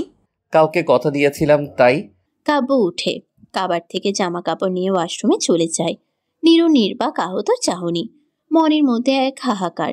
ভালোবাসার মানুষের থেকে প্রত্যাখ্যান হওয়ার পীড়া। তবে সে দমে যাওয়ার পাত্রী না। যখন আপনাকে পাওয়া ছিল অনিশ্চিত, আমি তখন আপনাকে বছরের পর বছর ভালোবেসে গিয়েছিলাম। এখন তো আপনি আমার স্বামী, আমার অর্ধাঙ্গ, এক পবিত্র সম্পর্ক। তাহলে এখন কেন তার ভিন্নতা হবে? আমার ভালোবাসা দিয়ে আমি আপনাকে আমার করে নেব, প্রিয় শ্যামপুরুষ। পাখির কিচিরমিচিরে কাব্যের ঘুম ভেঙে যায়। বাড়িটা গ্রামের শেষের দিকে হওয়ায় এই জায়গাটা বেশ নিরিবিলি। আশেপাশে গাছগাছালিতে ভরপুর। আলগোছে পাশ ফিরে দেখে নীরু গুটিসুটি মেরে ঘুমিয়ে আছে। মুখের উপর কিছু জল এসে পড়েছে নীরুর। কাব্য আলতো হাতে তা সরিয়ে দেয়। কিছুটা সময় চেয়ে থাকে নীরুর মুখের দিকে। বিড়বিড় করে বলে ওঠে, আমার ফুল, কৃষ্ণচূড়া ফুল। মনে পড়ে যায় সেদিনের কথা, যেদিন ছোট্ট পিচ্ছি নীরুকে নয় 16 বছরের এক কিশোরীকে দেখেছিল সে। অ্যাডভোকেট হিসেবে বেশ নামডাক আছে তার। অ্যাডভোকেট কাব্য মির্জা। ঢাকা শহরে এক নামে চিনে তাকে সবাই। স্কুল, কলেজ, ভার্সিটি সবকিছুর মাঝে বহুবার প্রেম নামক শুভ্র রং ধরতে এসেছিল তাকে, কিন্তু ধরা দিতে পারেনি কাব্য নামক মানুষটাকে। 2 বছর আগে গ্রামে আবার পা রাখে কাব্য। বাবার দেওয়া শর্ত পূরণ করার জন্য প্রাণপণ চেষ্টা করেছে সে। তবে এর মাঝে সে একবারও নীরুকে দেখতে আসেনি, তবে খোঁজ নিত। পুরোপুরিভাবে যখন স্টাবলিশ করতে পেরেছে তখনই পা রেখেছিল গ্রামে। বাড়িতে ঢুকে খুঁজতে শুরু করে সেই মুখ। নীলুফা বেগম ব্যস্ত হয়ে পড়ে কাব্যকে দেখে। কি খাবে না খাবে জানার চেষ্টা করে, কিন্তু কাব্যের সেদিকে খেয়াল নেই। সে মূলত নীরুকে দেখতে চায়। তোর বোন কোথায় রে রুহি? নিরাপু তো ঘরে নেই। রুহির কথায় নীলুফা বেগম চেতে গেলেন। এই মেয়েটা আবার বের হয়েছে, স্কুল থেকে এসেছেই শুরু করে দেয়। এই বৃষ্টি মাথায় বের হয়েছে, আসুক আজ বাড়িতে। রাগে গজগজ করতে করতে কাব্য শুনে সে কথা বুঝে নীরু ঘরে নেই। হতাশ ভঙ্গিতে রুহিকে আবার জিজ্ঞেস করে, তোর বোন কোথায় যেতে পারে? রুহি বিজ্ঞদের মতো গালে একটা আঙ্গুল দিয়ে ভাবতে থাকে, তারপর বলে, নিশ্চয় আম কুড়াতে গিয়েছে। কাব্যের চোয়াল শক্ত হয়। অকারণে রাগ ফুটে ওঠে মুখে। উঠে দাঁড়ায়। ঝিরিঝিরি বৃষ্টি তখনও আছে। কাব্য কি মনে করে এগিয়ে যায় পুকুর ঘাটের দিকে। পুকুর ঘাটে হেঁটে সেই হঠাৎ থমকে দাঁড়ায় সে। ঘাটের সিঁড়িতে দাঁড়িয়ে আছে নীরু। লাল শাড়ি গায়ে বৃষ্টিতে ভিজে পুরুষরে স্নিগ্ধ হয়ে উঠেছে। সদ্য ফোটা ফুল মনে হচ্ছে। তার এক হাতে ধরা কৃষ্ণচূড়ার কয়েকটা লাল ফুল, আর শাড়ির আঁচলে গোটানো কিছু কাঁচা আম। ভেজা চুল গাল বেয়ে নামছে। কপালে জমে থাকা জলের ফোঁটা যেন আলাদা একটা আলো ছড়াচ্ছিল। কাব্য একদৃষ্টে তাকিয়ে থাকে, চোখ সরাতে পারছিল না। কিন্তু হঠাৎ কাব্যের রাগ জাগে। ভেজা শাড়িতে তার নারী অবয়ব বোঝা যাচ্ছে। সে ধমকে ওঠে। তখন এক মায়াবী চাহনি নিক্ষেপ করে কাব্যের দিকে। কাব্য কিছুটা থমকে যায়। সেই চাহনিতে যেন সব রাগ ধুয়ে গিয়ে মিলিয়ে গেল। শুধু কৌতূহল আর অদ্ভুত আকর্ষণ বাকি থাকে। নীরুর সেই ছোট্ট কিন্তু শক্তিশালী তাকানো কাব্যের মনে এক অচেনা গরম অনুভূতি জাগিয়ে দেয়। সেদিন প্রথমবার সে বুঝেছিল কাউকে মনে রাখার জন্য বেশি কিছু লাগে না। কখনো কখনো একটা দৃশ্যই যথেষ্ট হয়ে যায় আজীবন মনে গেঁথে থাকার জন্য। ভাবনা থেকে ফিরে আসে কাব্য। নীরুর থেকে চোখ ফিরিয়ে উঠে যায়। ফ্রেশ হয়ে সিঁড়ি দিয়ে যায় কাব্য। কিন্তু সিঁড়ির সামনে কোমরে 2 হাত দিয়ে রাগী চোখে ভাইয়ের দিকে তাকিয়ে আছে কুহু। কুহুর এমন প্রতিক্রিয়ার কারণ জানা নেই কাব্যের। সকাল সকাল এইভাবে কাকতাড়ুয়ার মতো দাঁড়িয়ে আছিস কেন? সর, নিচে নামবো। তুমি এটা একদম ঠিক করনি ভাইয়া। কি ঠিক করেনি? তোমার বিয়ে নিয়ে আমার কত স্বপ্ন ছিল, মেহেন্দি, হলুদ, বিয়ে, বৌভাত আর কিছুই হলো না। মন খারাপ করে কথাটা বলে ওঠে কুহু। বোনের মাথায় একটা আলতো করে একটা চাটি মেরে বলে, আমার বিয়ের স্বপ্ন বাদ দিয়ে নিজের বিয়ের স্বপ্ন দেখ, তোকে আগামী মাসেই তাড়াবো। কথা বলেই নিচে ড্রয়িং রুমের সোফায় গিয়ে বসে কাব্য। সেখানে আগে থেকেই কবির, রফিকুল আর নিয়াজ বসা। নীলুফার রূপালী কিচেনে, রুশান বাবার কোলে। রুহি এখনো ওঠেনি। ভাইয়ের পিছু পিছু কুহু এসে বসে। কাব্যের দিকে এক পলক তাকিয়ে কবির মির্জা বলেন, তুমি যেমন চেয়েছো আমরা তাই করেছি, এবার তোমাকে আমাদের কথা শুনতে হবে। কাব্য সন্দিহান দৃষ্টিতে তাকিয়ে বলে, কি? তোমার আর নিরু তো বিয়ে হয়েই গেছে, তাই আমরা সবাই চাইছি বড় করে একটা অনুষ্ঠান করে সবাইকে জানিয়ে দিতে। আশা করি এতে তোমার আপত্তি থাকবে না। কাব্য কিছুক্ষণ ভাবে, তারপর নীলুফা বেগমকে আসতে দেখে জিজ্ঞেস করে, তুমি কি চাও মেজো আম্মু? ভাইজান আর নিরুর আব্বু যা বলে তাই। নীলুফার সম্মতি পেয়ে কাব্য আর না করে না। তারপর সবাই বসে পড়ে অনুষ্ঠানের সব কাজের লিস্ট করতে। ব্যবসা গরম গরম লাগছে নিরুর। পিটপিট করে চোখ খুলে দেখে, সময় নেই বুঝার জন্য সে কোথায় আছে। একটু পর মনে পড়ে কালকের কথা। তার বিয়ে হয়ে গেছে সে নিষ্ঠুর পুরুষের সাথে। তারপর কাল রাতে সে অনুভূতি, সারা রাত লজ্জায় সে ঘুমোতে পারেনি। ভোরের দিকে চোখটা লেগে এসেছিল। চোখ ঘুরিয়ে ঘড়ির দিকে তাকাই, 10:30। আল্লাহ, তার কি হবে আজ? তাড়াতাড়ি করে জামা কাপড় নিয়ে ওয়াশরুমে ঢুকে নিল। ফ্রেশ হয়ে বাহিরে আসে। প্রচণ্ড খিদে পেয়েছে তার।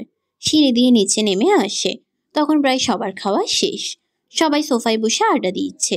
আশ্চর্য, তাকে কেউ ডাকলো না। নিরু এসে সবার সামনে সোফায় বসে পড়ে। হুট করে সবার চোখ পড়ে তার উপর। এতে নিরু ভেবাচেকা খেয়ে যায়। নিরুকে এভাবে ভয় পেতে দেখে সবাই এসে ওঠে, শুধু কাব্য ছাড়া। নিরু কাব্যের দিকে এক পলক তাকিয়ে সামনে রাখা চানাচুরের প্লেটটা তার কোলে নিয়ে আসে। আরাম করে সোফায় বসে চানাচুর মুখে পুড়ে দিতে দিতে বলে, তোমরা আমার সাথে ঠিক করনি, এই জন্য তোমাদের শাস্তি পেতে হবে। নিরুর এরূপ কথায় সবাই তার দিকে তাকায়, কিন্তু তার কথাকে কেউ পাত্তা না দিয়ে তাদের আলোচনা আবার কন্টিনিউ করে। নিরু হতাশ হয়। এই বাড়িতে তার কোনো দাম নেই। এক চোখ কানা করে কাব্যের দিকে তাকায়। এই মা, কাব্য তো তার দিকেই তাকিয়ে আছে। নিরু বিষম খায়, কাঁদতে শুরু করে। রূপালী নিরুর দিকে পানি এগিয়ে দেয়। পানি খেয়ে কাব্যের দিকে পুনরায় তাকায় নিরু। কাব্যের ঠোঁটের কোনায় হাসি। কাব্যের হাসি দেখে নিরু কেমন লোলুপ দৃষ্টিতে সেদিকে তাকিয়ে আছে, যেন সুযোগ পেলেই টুপ করে গিলে ফেলবে। কাব্য ভ্রু কুঁচকায়, নিরুর দিকে পূর্ণ দৃষ্টি দেয়। চোখের ইশারায় জিজ্ঞেস করে, কি? নিরু হড়বড়িয়ে চোখ সরিয়ে নেয়। লজ্জা পায় সে। নিরুর কাণ্ড দেখে কাব্য ঠোঁটের কোণে হাসিটা প্রশস্ত হয়। পুনরায় কফিতে চুমুক বসায়। অনুষ্ঠান তাহলে আগামী সপ্তাহে বুধবার করা হোক। নিয়াজের তো পরের সপ্তাহে ছুটি শেষ। আত্মীয় স্বজন তো দাওয়াত দিতে হবে, একটু সময়ের প্রয়োজন। আপনার কোনো আপত্তি আছে বড় ভাইজান? আমার আবার কেন আপত্তি থাকবে? উত্তম প্রস্তাব। তোমার ইচ্ছা অনুযায়ী সব হবে। আপনার কি মত ভাবি? আপনারা যা ভালো বুঝেন। সবার কথার মাঝে কুহু এসে রুশানকে করে নেয়।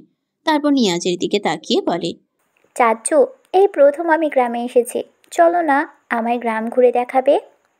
কুহুর কথায় নিয়াজ মুচকি হাসে। তারপর বলে, অবশ্যই। নিয়াজের স্বীকারোক্তিতে নিরু আর রুহি লাফিয়ে উঠে বলে, আমরাও যাব। কুহু বলে ওঠে, একদম, তোরা না গেলে আমি একা একা কি করব? কি চাচু, নিবে না? নিয়াজ তিনজনের দিকে তাকিয়ে আবার কাব্যের দিকে তাকায়। কাব্য সব শুনতেছিল। নিয়াজের তাকানোতে চোখের ইশারায় হ্যাঁ বলে। নিয়াজ সব তাদের দিকে তাকিয়ে মুচকি হাসি দেয়। তারা তো মহা খুশি। তাহলে ছোট আম্মু যাবে? কুহু আর নিরু একসাথে বলে ওঠে। রূপালী নিজের নাম শুনে নিয়াজের দিকে তাকায়। বিয়ে হয়েছে আজ 3 বছর তাদের। নিয়াজ ব্যাংকে জব করে বিধায় তেমন একটা সময় হয়ে ওঠে না। মাঝে মাঝে অভিমানও পুষে রূপালী, কিন্তু বলা হয়ে ওঠে না। তার মানে এই না যে নিয়াজ তার যত্ন নেয় না। স্বামী হিসেবে নিয়াজ সত্যি একজন ভালো মানুষ। সে বুঝে স্বামীর ব্যস্ততা। তারপর সবার দিকে তাকায়, আমতা আমতা করে বলে, আমি কি করব, তোমরা যাও। কিন্তু নিরু নাছর বান্ধা, সে রূপালীকে ছাড়া যাবে না। সাথে যোগ দিয়েছে কুহু আর রুহিও। নীলুফা বেগম আলতো হাসে, তারপর বলে, যাবি না কেন? ওদের সাথে তুইও ঘুরে আয়, কোথাও তো তোর যাওয়া হয় না। নীলুফা বেগমের কথার পিঠে কাব্য বলে ওঠে, আমরা সবাই যাব, গ্রাম ঘুরবো, তারপর সন্ধ্যায় পুবের মাঠেও হাঁটতে যাব। সো সবাই রেডি থেকো। চাচ্চু চলো আমার সাথে। কথাটা বলে কাব্য বাহিরে যাওয়ার জন্য পা বাড়ায়। কাব্যের কথায় নীরু প্রচুর খুশি। এই জন্য এই লোকটাকে তার এত ভালো লাগে। জামাইটা। বিকেলে সবাই রেডি হয়ে বের হয় ঘুরতে। গ্রামটা আগের চেয়ে বেশ উন্নত হয়েছে। যেখানে আগে প্রচুর ফসলের জমি ছিল, সেখানে এখন কিছু কিছু ঘর উঠেছে। বিলের শাপলা, বট গাছের ছায়া, আঁকাবাঁকা মাটির রাস্তা। কুয়া অনেক এনজয় করছে। মাঝে মাঝে দাঁড়িয়ে সবাই ছবিও তুলছে। কবির, রফিকুল আর নীলুফা বেগম সবার সামনে। তারা তিনজন তাদের পুরনো দিনের কথা বলতে বলতে হাঁটছে। তাদের পিছনে নিয়াজ, রূপালী আর নিয়াজের কোলে ছোট্ট রুশান। হাঁটার সাথে সাথে গল্প করছে দুজন। নিয়াজ কখনো শাড়ি ঠিক করে দিচ্ছে রূপালীর, কখনো চুল সরিয়ে দিচ্ছে গাল থেকে, কখনো স্ত্রী আর সন্তানকে একসাথে দাঁড় করিয়ে ছবি, সেলফি তুলছেন। স্বামীর সাথে এই ছোট ছোট মুহূর্তগুলো রূপালীর মন ছুঁয়ে যাচ্ছে। একটা সম্পর্ক সুন্দর করে ধরে রাখতে হলে দুজনেরই সমান আগ্রহ, অ্যাপ্রোচ, যত্ন, ভালোবাসা, সম্মান দেওয়ার মানসিকতা থাকা উচিত। বীজ রোপণ করার পর যত্ন আর পরিচর্যাহীন ফেলে রেখে ফুল বা ফলের আশা করা নেহাতি বোকামি। সম্পর্কটা ঠিক এমন, তুমি যদি একটা সম্পর্কে থেকে তা অবহেলায়, অযত্নে ফেলে রাখো, একটা সময় গাছের মতো সেও তোমাকে ছায়া, ফুল, ফল দেওয়া বন্ধ করে দিবে। পরিচর্যাহীন গাছটাও মারা যায়। আমরা তো কেবল মানুষ মাত্র। তাদের পিছনে হাঁটছে নীরু আর কাব্য। হাঁটছে বললে ভুল হবে, কাব্য হাঁটছে। নীরু তার গুটি গুটি পা দিয়ে তা অনুসরণ করছে। কাব্যের ফোন ভাইব্রেট হওয়ায় কাব্য থেমে যায়, আর নীরু এসে ভারী খায় কাব্যের পিঠে। কাব্য পিছনে তাকায়, দেখে নীরু নাক ঘষছে। তুই কি দেখে চলতে পারিস না? নীরু চুপ থাকে, কিছু বলে না। কাব্যের দিকে একটু তাকিয়ে সামনে হাঁটা ধরে। আশ্চর্য, এর আবার কি হয়েছে? অত কিছু না ভেবে কাব্য হাঁটতে শুরু করে। নীরু হাঁটছে, কিছুটা এগিয়ে হঠাৎ করে থেমে যায়। কাব্য ফোনে SMS দেখতে বিজি ছিল। নীরু যে দাঁড়িয়ে পড়েছে তা কাব্য খেয়াল করেনি। আর তারপর যা হওয়ার তাই হয়েছে। কাব্য এসে নীরুর সাথে ধাক্কা খায়। কাব্যের ধাক্কায় নীরু পড়ে যেতে নিয়েও নিজেকে সামলে নেয়। তারপর কাট কাট চোখে কাব্যের দিকে তাকিয়ে বলে, আপনি দেখে চলতে পারেন না? কাব্যের ভ্রু কুঁচকে আসে। একটু আগে তার কথা তাকিয়ে ফিরিয়ে দিচ্ছে। বাহ, খুব ভালো সাহস তো আমার ফুলের। কাব্য চোখটা শীতল করে নীরুর কানের কাছে কিছুটা ঝুঁকে যায়। পকেটে 2 হাত গুজে হাসকি স্বরে বলে ওঠে, এত সুন্দর বউ সামনে থাকলে চোখ আর অন্যদিকে কিভাবে যাবে? চোখ তো শুধু এখন বউকে দেখতে চাই। নীরুর অক্ষিপট কোটর থেকে বেরিয়ে আসতে চাইল। তার কাব্য ভাই বলছে এটা। নীরু অবাকের শিহর থেকে পড়ার আগে কাব্য লো ভয়েসে গিয়ে উঠে, চোখ শুধু খালি বউ বউ করে, বউ বউ করে। গাইতে গাইতে পকেটে 2 হাত গুজে রেখে নীরুকে পাশ কাটিয়ে সামনে চলে যায়। নীরু এখনো ওইখানে সঙ্গের মতো দাঁড়িয়ে আছে। তার হাত কেমন করে যেন বিট করছে। হঠাৎ কুহু এসে নীরুকে ঝাঁকুনি দেয়। কি হয়েছে নীরু? এভাবে মাঝ রাস্তায় দাঁড়িয়ে আছিস কেন? সবাই কত সামনে, দেখ। নীরুর হুঁশ ফিরে আশেপাশে তাকিয়ে দেখে কাব্য আর বাকিরা এগিয়ে গেছে। নীরু সামনে তাকিয়ে দেখে কুহু আর রুহি দাঁড়িয়ে, তাদের হাতে শাপলা ফুল। শাপলা কোথায় পেলি? বিল থেকে নিয়েছে আপু, তাই তো আমি আর কুহু আপু পিছিয়ে পড়েছিলাম। এই নে, তোর জন্য এনেছি। নীরু হাত বাড়িয়ে তা নিল। তারপর তিনজন একসাথে হাঁটা শুরু করে। সন্ধ্যা ঘনিয়ে এসেছে। পশ্চিমের আকাশটা লালচে আর গোলাপি রং ধারণ করেছে। তার থেকে আভা ছড়াচ্ছে। সেই আকাশের চিত্র কেউ কেউ ফোনে ক্যাপচার করছে, কেউ বা চক্ষু দিয়ে মনের ক্যানভাসে প্রতিচ্ছবি আঁকছে। হাঁটতে হাঁটতে সবাই এসে পৌঁছে গেছে পুবের মাঠের হাট বাজারে। সপ্তাহে একদিন এই হাট বসে, তাও আবার বৃহস্পতিবার। কিছুক্ষণ থাকার পর কবির, রফিকুল আর নীলুফা বেগম চলে গেল। রূপালী চেয়েছিল চলে তাদের সাথে যেতে, কিন্তু নীলুফা বেগমের আদেশে থেকে গেল বাকি সবার সাথে। এতে সে অখুশি নয়। নীলুফার প্রতি শ্রদ্ধায় মনটা কানায় কানায় পূর্ণ হলো। নীরু হাঁটছে, মাটির জিনিসপত্রের দোকান দেখে সেখানে যায়। পিছনে কাব্য, বাকিরা অন্যদিকে আছে। নীরু 2-1টা মাটির জিনিস পছন্দ করে। তার মধ্যে ছিল মাটির খোলা, যা দিয়ে চিতই পিঠা আর খোলাজা পিঠা বানানো হয়, মাটির একটা পাতিল, একটা ফুলদানি আর একটা মাটির ব্যাংক। কিন্তু নীরুর কাছে তো টাকা নেই, সে টাকা আনেনি। তাই ভাবলো চাচুকে বলবে এগুলো নিয়ে দিতে। চাচুকে টাকার উদ্দেশ্যে পা বাড়াতে একটা কথা শুনে থমকে যায়। মাটির জিনিস নিচ্ছিস বুঝি? ফুল আমাদের সংসার সাজানোর জন্য? হাটে মানুষের আনাগোনা বাড়ছে। সপ্তাহে এদিন বলে হয়তো এ ভিড় জমে। কাব্য মানুষ হলেও এখানেও পাওয়া যায় শৌখিনদের তালিকা। মানুষের কোলাহলে পরিবেশ আরও গরম হয়ে উঠেছে। তবে নীরু এখনো শীতল। সে শুধু একটা কথাই ভাবছে, আমাদের সংসার, কাব্য ভাইয়ার সাথে তার সুন্দর একটা মিষ্টি সংসার, ভালোবাসার সংসার, যা সে নিজ হাতে সাজাতে পারবে তার মনের মতো করে। কিরে দাঁড়িয়ে আছিস কেন, নিবি না? কাব্যের কথায় নীরুর সম্বিত ফিরে। নেব, তার আগে চাচ্চুকে ডেকে আনি। কেন, চাচ্চুকে কি দরকার? আসলে আমি টাকা আনিনি, চাচ্চুকে বলবো। কাকে কি বলবি? চাচ্চুকে বলবো নিয়ে দিতে। সন্ধিহান চোখে তাকায় নীরুর দিকে। আজকে নীরু একটা মেরুন রঙের চুড়িদার পরেছে, হাতে কিছু সংখ্যক কাচের চুড়ি, নিতম্ব ছড়ানো চুলগুলো বেনি করে রেখেছে, চোখে হালকা কাজল আর ঠোঁটে লিপ বাম, ওড়নাটা মাথার উপর শোভা পাচ্ছে। কাব্যের চোখে হয়তো এর চেয়ে সুন্দর কিছু নেই। সে তো সেই বিকাল থেকে তার ফুলের রূপে মুগ্ধ হচ্ছে। তোর বর কি বেকার নাকি তার টাকা পয়সা নেই? নীরু অদ্ভুত চাহনি নিক্ষেপ করে কাব্যের দিকে। আমি কখন বললাম এইসব? কাব্য উত্তর দিল না, 2 কদম আগে বাড়িয়ে বলে উঠে, আঙ্কেল, ওর যেগুলো পছন্দ হয়েছে সবগুলো প্যাকেট করুন। নীরু কিছুই বলল না। নীরব দর্শক সে। জিনিসগুলো হাতে নিয়ে কাব্য বিল মিটিয়ে দেয়। তারপর নীরুর হাত ধরে হাঁটা শুরু করে। যেটা তোর সেখানে অধিকার খাটিয়ে কেড়ে নিবি? এমনিতে ছেড়ে রাখলে অন্য কেউ সেই অধিকার হস্তক্ষেপ করবে, নিজের অধিকার সবসময় বজায় রাখবি। কাব্য এখনো হাঁটছে নীরুর হাত ধরে। কদম থামে কুহু আর রুহির কাছে এসে। কুহু চুরি দেখছিল, কাব্যকে দেখেই বলে ওঠে, ভাইয়া আমি এগুলো নিব। কাব্য হাসে হয়তো, তবে খুবই শুকনো। তো নে, টাকা এনেছিস তো? কাব্যের কথায় নীরু আর কুহু তার দিকে তাকায়। কুহু আত্মবিশ্বাসী হয়ে বলে উঠে, আমার ভাই থাকতে আমার টাকা আনতে হবে কেন? তুমি দেবে। শখ কত, যা তোর বরকে বল। তোর বরের কি টাকা কম পড়েছে? ভাইয়ের পচানোতে কুহু পাত্তা দিল না। প্রায়শই এই বলে খোঁচা দেয় কাব্য। একসাথে থাকলেও 2টা ঝগড়া করবে। যাও, লাগবে না, আমি চাচ্চুকে বলছি। কাব্য হতাশ হয়। বউ বোন দুজনেই সেম। রুহি চল, আমি তোকে কিনে দিব তোর যা যা লাগে। রুহি খুশি হয়ে যায়। কাব্যের হাত ধরে লাফিয়ে লাফিয়ে হাঁটছে। কুহু এসে নীরুর পাশে দাঁড়ায়। চলো নীরু। উফ, ভাবি। নীরু লজ্জা পায় কুহুর ডাকে। তুই আমাকে নাম ধরে ডাকবি? কি বলিস? তুই আমার একমাত্র বড় ভাইয়ের একমাত্র বউ, তোকে নাম ধরে কেন ডাকবো? ভাবি ভাবি ভাবি। এই আসতে। নীরুকে লজ্জা পেতে দেখে কুহু হু হু করে হেসে ওঠে। রাত ভারী হচ্ছে, তাই সবাই চলে যাওয়ার কথা ভাবে। সে অনুযায়ী একটা টেম্পো ঠিক করে। তারপর সবাই সেটাই চড়ে বসে। নীরুর হাতে এখনো সেই শাপলা ফুলের গুচ্ছ, কিছুটা মূর্ছা গেছে। কুহু আর রোহিত সে কবেই ফেলে দিয়েছিল। সবাই যে যার মতো কথা বলতে ব্যস্ত। নীরু আর কাব্য বসেছে পাশাপাশি। নীরুর সাথে কুহু, অপর সাইডের সিটে রুহি, রূপালী আর নিয়াজ বসা। রুশান ঘুমিয়ে গেছে সবার চোখের আড়ালে। কাব্য তার শক্তপোক্ত হাত দিয়ে নীরুর হাতটা ধরে। খসখসে হাতের মাঝে নীরুর ছোট্ট তুলতুলে নরম হাত, যেন একটু জোরে ধরলে ভেঙে যাবে। নীরু থমকায়। বুকের ভিতর সেই যান্ত্রিক শব্দগুলো বাজতে শুরু করেছে। এই যেন স্বপ্ন। ভালোবাসার মানুষটার হাতে তার হাত, সুখকর অনুভূতি। নীরু কাব্যের দিকে তাকায়। কাব্য তখন মোবাইল দেখতে ব্যস্ত।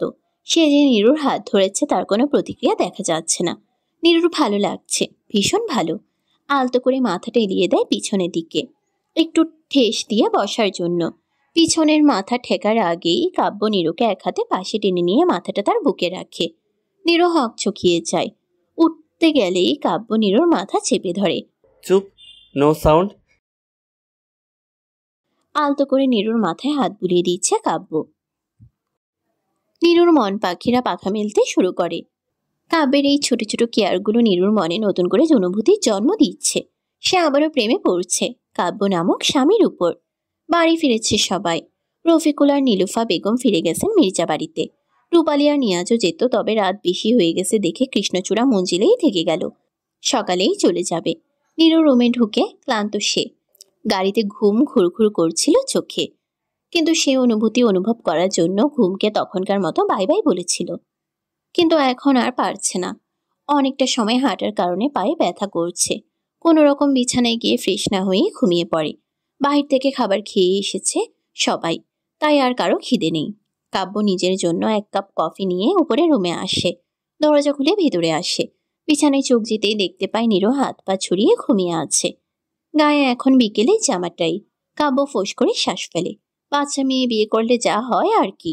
কাব্য নীরুর কাছে গিয়ে পাশে বসে। আলতো হাতে নীরুর মুখের উপর পড়ে থাকা চুলগুলো সরিয়ে দিয়ে আস্তে আস্তে ডাকে, নীরু ওঠ, ফ্রেশ হয়ে নে, চেঞ্জ করে তারপর ঘুমা। এই নীরু, এই ফুল। নীরু নিভু নিভু করে চোখ খুলে। কাব্যের মুখটা অস্পষ্ট, ঘুম জড়ানো কণ্ঠে বলে ওঠে, ঘুমাতে দাও কাব্য ভাইয়া, পায়ে অনেক ব্যথা করছে। কথাটা বলেই নীরু আবার ঘুমের দিশে পাড়ি দেয়। কাব্য উঠে দাঁড়ায়, ড্রয়ার থেকে মলম বের করে নীরুর দিকে এগিয়ে যায়।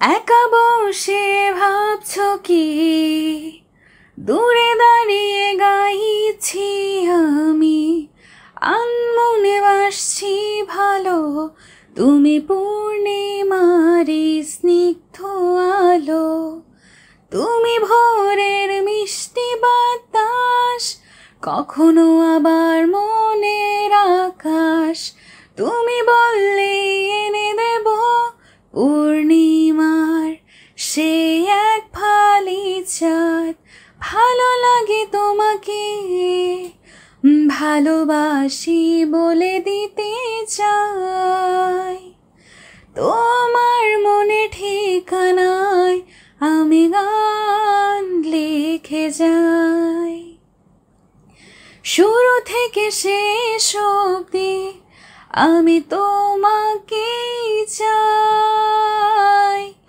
তোমার চোখের কাজলে আমি হারিয়ে যাই। ছাদের রেলিংয়ের পাশে দাঁড়িয়ে আনমনে গিয়ে যাচ্ছে নীরু। দৃষ্টি তার দূরের ওই চাঁদের দিকে। পূর্ণ চাঁদ, আজ হয়তো পূর্ণিমা। জানা নেই নীরুর আশেপাশের বাড়িগুলোতে কৃত্রিম আলো জ্বলছে, তবে বাহিরেরটা জ্যোৎস্নাতে ভরা। তবে সেই জ্যোৎস্নার আলো নীরুর মন পর্যন্ত পৌঁছাতে পারেনি। নীরুর মনে ভিড় করেছে নিকোষ কালো আধার। কাব্য ঢাকা গিয়েছে আজ 3 দিন। সেদিন সকালে সবার সাথে নীরুকেও মেজা বাড়িতে পাঠিয়ে দেয় কাব্য। তারপর সে ঢাকার উদ্দেশ্যে রওনা দেয়। জরুরি একটা কেস নিয়ে নাকি আপডেট এসেছে, তাকে যেতেই হবে। তাই যেতেই হবে বলেছে 4 দিন পর ফিরবে। কেসটা নিয়ে কাব্যকে অনেক উৎফুল্ল দেখা দিয়েছে, যেন বহুদিনের বহু বছরের অপেক্ষার সমাপ্তি। এই 3 দিনে কাব্যের সাথে নীরুর যোগাযোগ হয়নি। কাব্যও কল দেয়নি, আর নীরুরও সাহস জোগাতে পারেনি। সে কথা ভেবে দীর্ঘশ্বাস ফেলে নীরু। রেলিং ঘেঁষে ছাদের উপর বসে পড়ে নীরু। এখান থেকে পুকুর পাড়ে কৃষ্ণচূড়া গাছটাও দেখা যায়। দিনের আলোতে যে ফুল শোভা বর্ধন করে, রাতের অন্ধকারে তা কেমন অদ্ভুত দেখায়, যার ব্যাখ্যা নীরুর কাছে নেই। তবে জিজ্ঞেস করবে কাব্যকে একদিন। সে তো মস্ত বড় উকিল, তিনি নিশ্চয়ই জানবে। নীরু আনমনে হাসে। হুট করে কত কিছু হয়ে গেল এই 1 সপ্তাহে। তার নামের পাশে যুক্ত হলো বিবাহিত শব্দটা। এতে নীরু খুশি, ভীষণ খুশি। তার প্রিয় শ্যামপুরুষ শুধুমাত্র তার। এই ভাবনা মনে আসতে সুখ সুখ অনুভূতি হয়। এখানে কি করিস নীরু? নীরু ঘাড় ফিরিয়ে দেখে কুহু দাঁড়িয়ে। কিছু না, এমনি। কুহু এসে নীরুর পাশে বসে। এমনি নাকি ভাইয়াকে মিস করছিস? নীরু কুহুর দিকে তাকায়। কুহু ঠোঁটে দুষ্টু হাসি। তোর ভাইয়াকে আমি মিস করতে যাব কেন? সে কোন দেশের মহারাজা? নীরুর অভিমানী কথা শুনে কুহু হাসে। কোনো দেশের মহারাজা না হলেও হাজারো নারীর মনের রাজা। ঢং। বুঝি বুঝি, কারো হিংসে হয়েছে। মোটেও না। কথাটা পুরো সম্পূর্ণ করতে পারেনি নীরু, তার আগেই কারো কণ্ঠ শুনতে পায়। ফোন দিতে তোর কতক্ষণ লাগে কুহু? কাব্য ভাইয়া? হ্যাঁ, এটা তো কাব্য ভাইয়ার কণ্ঠ, কিন্তু উনি কিভাবে? নীরুর ভাবনার মাঝেই কুহু নীরুর হাতে ফোন ধরিয়ে দেয়। ভাইয়া নে কথা বল, আমি ও পাশে আছি। কথাটা বলে কুহু ছাদের আরেক দিকে চলে যায়। হ্যালো নীরু। নীরু কাঁপা কাঁপা হাতে ফোনটা কানের পাশে নেয়। তখনই কাব্যের ডাক। একা একা এত রাতে ছাদে কি করছিস নীরু? নীরু চুপ এখনো। 3 দিন পরে এই কণ্ঠ শুনছে নীরু। কণ্ঠনালী কেউ যেন চেপে ধরে রেখেছে, স্বর বের হচ্ছে না। ফুল? নীরু থমকায়, হৃদস্পন্দন বাড়ে তার। কি আছে এই ডাকে? জি। কাব্য মুচকি হাসে। কেমন আছিস? ভালো। আপনি? ভালো আছি। খেয়েছিস রাতে? না। কেন? এমনি। এমনি কেন? জানি না। কাব্যের রাগ হয়। তা করবি কেন? পারিস তো সারাদিন ব্যাঙের মতো লাফাতে। যা খাবার খেয়ে ঘুমা। ফট করে কলটা কেটে দেয় কাব্য। নীরু কল বিচ্ছিন্ন হয়ে যাওয়া ফোনের ডিসপ্লের দিকে তাকিয়ে আছে। লোকটা এমন কেন? পরপরই চোখ ভরে উঠতে চায় নোনা পানিতে। তখনই ফোনে টুং করে একটা আওয়াজ হয়। নীরু স্ক্রিনের দিকে তাকায়, ওপেন করে দেখে জ্যোৎস্নাময় এমন একটা রাত আমাদের হোকফুল, ফুলের কোলে মাথা রেখে আমি জ্যোৎস্না বিলাস করব, খাবার খেয়ে ঘুমাবি আমার অভিমানী ফুল। নীরু স্ক্রিনের দিকে তাকিয়ে আছে এখনো, শতবার পড়ে ফেলেছে হয়তো। কাব্য ফোনটা সাইডে রেখে দেয়। গতদিন ধরে অনেক ব্যস্ততার মধ্যে ছিল সে। সেই দিন রাতের পর আর তার প্রিয়সীর সাথে কথা বলা হয়নি। সেদিন রাতের কথা মনে করে কাব্য হাসে। মলম নিয়ে কাব্য নীরুর পায়ের কাছে বসে। সেলোয়ারটা পা থেকে একটু উপরে উঠাতে চায় কিন্তু পারে না। চুড়িদার জামারগুলোর সেলোয়ার এমনই হয়। কাব্য বিরক্ত হয়, মেজাজ খিটখিট করে উঠে। বসা থেকে আবার উঠে দাঁড়ায়। ড্রেসিং টেবিলের ড্রয়ার খুলে ছোট একটা কেচি হাতে নেয়। তারপর পুনরায় গিয়ে বসে নীরুর পায়ের কাছে। একটু একটু করে সালোয়ারের চিপা অংশটা কাটতে শুরু করে। সালোয়ারের দুটো হাতায় আড়াআড়িভাবে পর্যাপ্ত পরিমাণ কেটে ক্ষান্ত হয় কাব্য। তারপর হাতে একটু মলম নিয়ে নীরুর পায়ে ম্যাসাজ করতে শুরু করে। প্রথম একটু ঠান্ডা এবং পরবর্তীতে গরম অনুভব হতেই নীরুর ঘুম হালকা হয়, তবে ভাঙে না। ব্যথার জায়গায় আরাম লাগছে এখন। আবেশে আবার ঘুমে তলিয়ে যায়। কাব্য হাসে। মলম লাগানো শেষে কাব্য নীরুর পাশে এসে শুয়ে পড়ে। শান্ত দৃষ্টিতে কিছুক্ষণ নীরুকে দেখে, তারপর গভীর নিদ্রায় চলে যায়। প্রায় ভোরের দিকে কারো ফ্যাচ ফ্যাচ কান্নার শব্দে ঘুম ভেঙে যায় কাব্যের।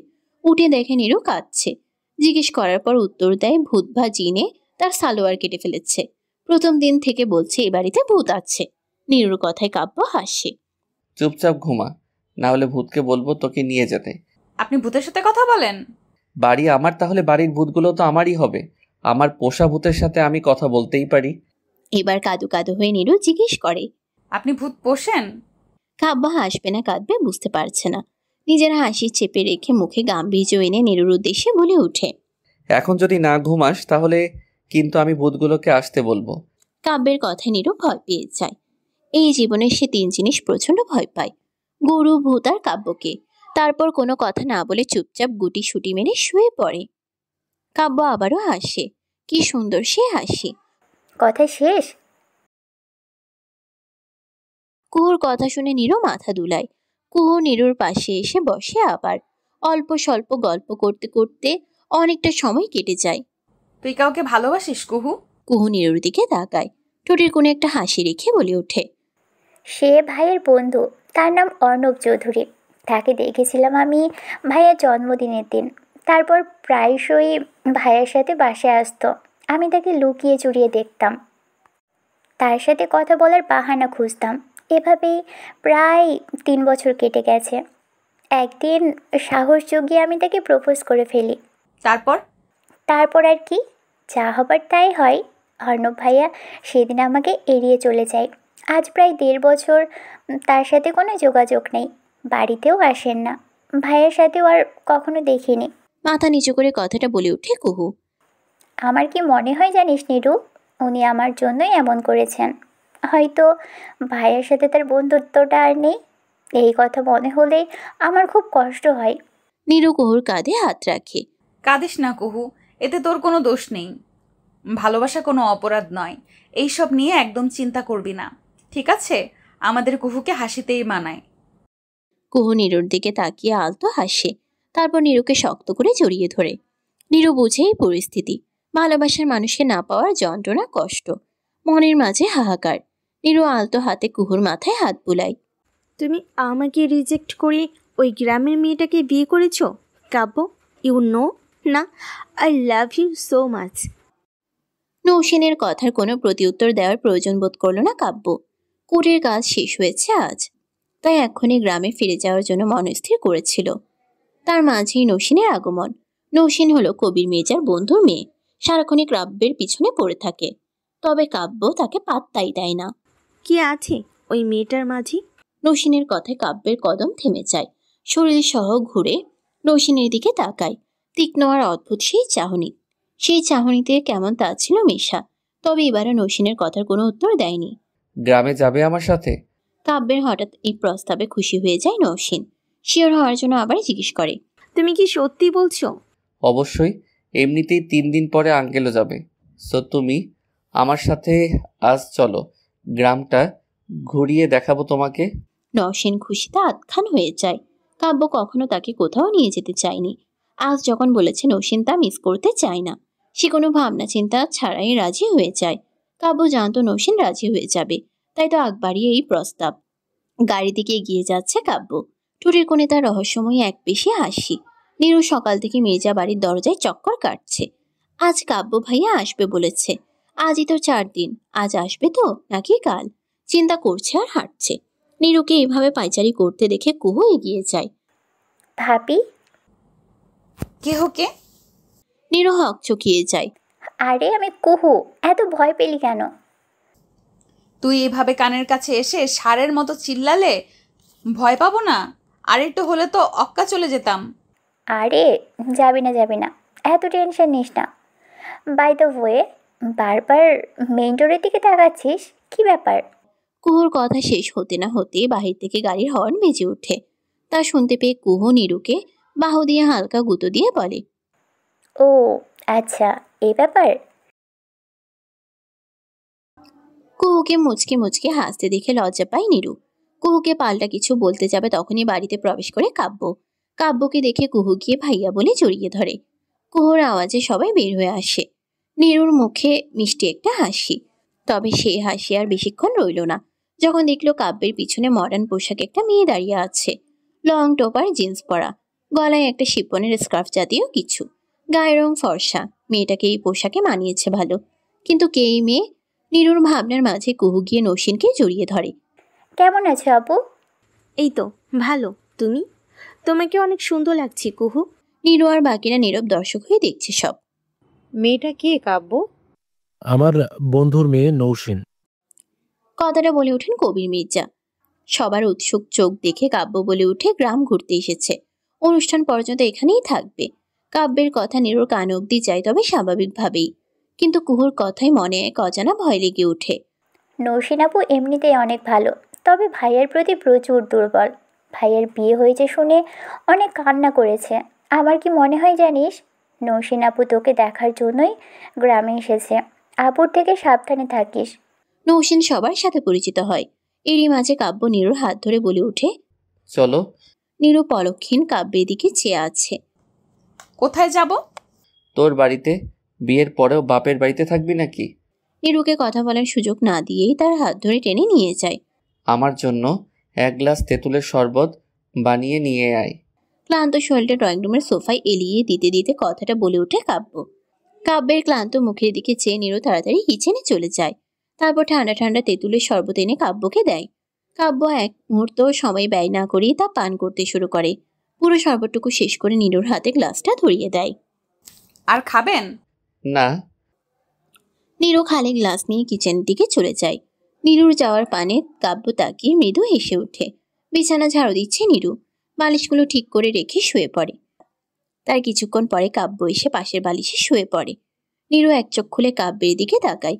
উদ্দেশ্য কাব্য কি করছে দেখা। কানা চোখে তাকিয়ে সাথে সাথেই চোখ খিচে বন্ধ করে ফেলে, কারণ কাব্য তার দিকেই তাকিয়েছিল। কাব্য মুচকি হাসে। নীরুর কাছে এগিয়ে যায় কাব্য। মাথাটা নিচু করে নীরুর কানে লো ভয়েসে বলে, দেখার হলে এমনিতেই দেখ, এত লুকোচুরির কি আছে? I am your husband now, so যেভাবে খুশি সেভাবে দেখতে পারিস। কথাটা বলে নীরুর কানে ঠোঁট ছুঁয়ে দেয়। নীরুর ছোট্ট কায়া কেঁপে ওঠে। লজ্জায় চোখ মেলতে পারছে না। এইভাবে ধরা পড়ে যাবে ভাবিনি। কাব্য নীরুর কপালের উপর পড়ে থাকা চুলগুলো সরিয়ে শব্দ করে চুমু খায়। নীরুর চোখ মেলে তাকায় কাব্যের দিকে। কাব্য নরম চোখে তাকিয়ে আছে নীরুর দিকে। দুজনেই চোখাচোখি হয়, তবে কেউই চোখ সরিয়ে নেয় না। অপলক দৃষ্টিতে তাকিয়ে থাকে একে অপরের দিকে। নীরুর চাহনি আবেগে ভরা। কাব্য নীরুর চাহনি দেখে হাসে, যে হাসির কোনো চিহ্ন নেই। পরপরই 2 হাত দিয়ে নীরুকে নিজের বুকে টেনে নেয়। মাথায় হাত বুলিয়ে দিতে দিতে বলে উঠে, ঘুমা। জানেন কাব্য, আপনার বুকটাই আমার সবচেয়ে নিরাপদ জায়গা। মনে হচ্ছে এই বুকে আমি আজীবন মাথা রাখতে চাই, মরণ পর্যন্ত। নীরুর কাব্যের জন্য কফি নিয়ে উপরে যাচ্ছিল, তখনই কলিং বেল বেজে উঠে। কফিটা ডাইনিংয়ে রেখে নীরু দরজা খুলতে চায়। দরজা খুলে সামনে কুহুকে দেখে খুশি হয়ে যায় নীরু। তখনই নসীন আর কবির মির্জা কুহুর পাশে এসে দাঁড়ায়। নীরু জায়গা করে দিয়ে সবাইকে তারা তিনজন ভেতরে ঢুকে। নীরু, আমার কফি কই? উস্কো খুস্কো চুল, ফোলা গাল, গায়ের পোশাকের ভাগ কুচকানো, দেখেই মনে হচ্ছে ঘুম থেকে উঠেছে। মুখ ধোয়ার কারণে সামনের চুলগুলো ভিজে কপালে লেপটে আছে। ধপ ধপ সিঁড়ি ডিঙিয়ে নিচে নামে। ড্রয়িং রুমে সবাইকে দেখে বলে, গুড মর্নিং। সবাই তাকে গুড মর্নিং জানায়। নীরু এরই মাঝে সবার জন্য কফি আর হালকা নাস্তা নিয়ে হাজির। কবির মির্জা নীরুর মাথায় হাত বুলিয়ে দেন। লক্ষ্মী মেয়ে আমার। নীরু হাসে। নসীন কিছুই বলছে না, সে বসে বসে দেখছে সব। আপু, তোমার কপি। নসীন তাকায় নীরুর দিকে। কি মায়াবী এক মুখ, চোখে মুখে মায়া উপচে পড়ছে। হয়তো এই জন্য কাব্য না আর ভাবতে পারছে না। এতটা বছর ধরে সে কাব্যকে ভালোবেসে গেল, কিন্তু কাব্য বুঝেও না বুঝার ভান ধরেছিল। খারাপ লাগে নসীনের। নসীন সেই কফি নেয় না। রাগ আসছে নীরুর উপর। নীরু নিশ্চয় ওখান থেকে সরে গিয়ে কুহুর পাশে বসে। কাব্য পূর্ণ দৃষ্টিতে দেখল সব। সবাই রেডি হয়ে নাও, সবাইকে নিয়ে শপিংয়ে যাব। সবার কেনাকাটা বাকি আছে। আমি মেজো আম্মুকে কল করে জানিয়ে দিয়েছি, ওনারা পৌঁছে যাবেন। কাব্যের কথায় কুহু খুশি হয়ে যায়। ভাইয়া, আমরা তো রেডি আছি, ভাবিকে বলো রেডি হয়ে আসতে। সবার সামনে কুহু নীরুকে ভাবি ডাকায়। নীরু অপ্রস্তুত হয়ে পড়ে, লজ্জা পায়। কুহুর ডাক শুনে কাব্য বেশ মজা পায়। নীরু কাব্যের দিকে তাকায়, দেখে কাব্যও তাকিয়ে আছে। আমি রেডি হয়ে আসি। নীরু লজ্জা পেয়ে চলে যেতে কাব্য তখন নীরুর দিকে তাকিয়ে এক চিলতে হাসি হাসে। তারপর নিজেও অনুসরণ করে নীরুকে।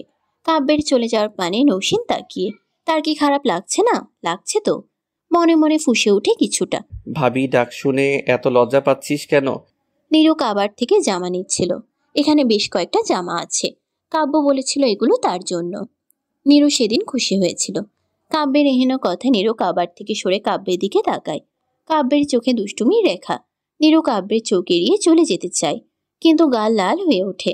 কাব্য আবার দুষ্টু হেসে বলে, ভাবি মানে তো কাব্যের নিজের মানুষ, তাই না? এবার নীরু আর কিছু বলতে না পেরে গম্ভীর মুখ করে দাঁড়িয়ে থাকে, কিন্তু ভেতরে ভেতরে হৃদস্পন্দন বেড়ে যায়। কাব্য চুপচাপ নীরুর পাশে দাঁড়িয়ে নরম স্বরে বলে, যদি ভাবি ডাকেই লজ্জা পাস তাহলে আমাকে সামলাবি কিভাবে? কথাটা শুনে নীরু আরো লজ্জায় মাথা নিচু করে। গাল লাল হয়ে গেছে। হাতের আঙ্গুল নিয়ে খেলা করতে থাকে। সে আস্তে বলে, সবসময় আপনি এমন মজা করেন কেন? কাব্য কাছে এসে ধীরে ধীরে নীরুর মুখটা তুলে নেয়। কারণ লজ্জা পেলে তোকে সবচেয়ে সুন্দর দেখায়। নীরু চোখ ফিরিয়ে নিতে চাইলেও পারল না। বুকের ভেতর ধকধক শুরু হয়ে গেল। নীরুর অস্থিরতা অস্বস্তি দেখে কাব্য, যা রেডি হয়ে আয়, সবাই ওয়েট করছে। নীরু যেন হাফ ছেড়ে বাঁচল। এতক্ষণ তো নিঃশ্বাস বন্ধ হয়ে যাওয়ার উপক্রম হয়েছিল। জামা নিয়ে এক দৌড়ে ওয়াশরুমে ঢুকে পড়ে নীরু।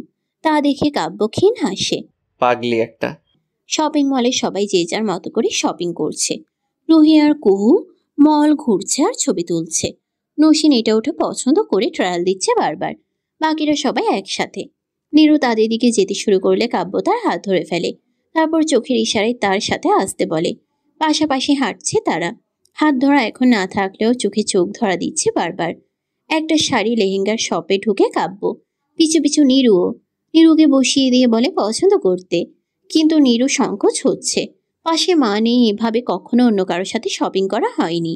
কাব্য তা বুঝতে পারে। তারপর কাব্য নিজে চুজ করে শাড়ি আর লেহেঙ্গা কিনে নেয়। তারপর প্রয়োজনীয় অনেক কিছু।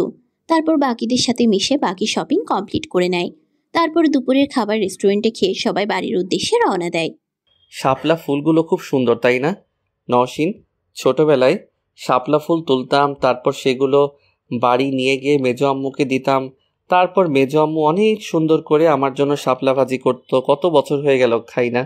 সামনের বিলে ফুটে থাকা লাল নীল শাপলা ফুলের দিকে তাকিয়ে কথাগুলো বলে ওঠে কাব্য। তার পাশে কুহু, রুহি আর নৌসিন। সকাল সকাল তাদের নিয়ে বের হয়েছিল গ্রাম ঘুরতে, বিশেষ করে নৌসিনকে গ্রাম দেখাতে।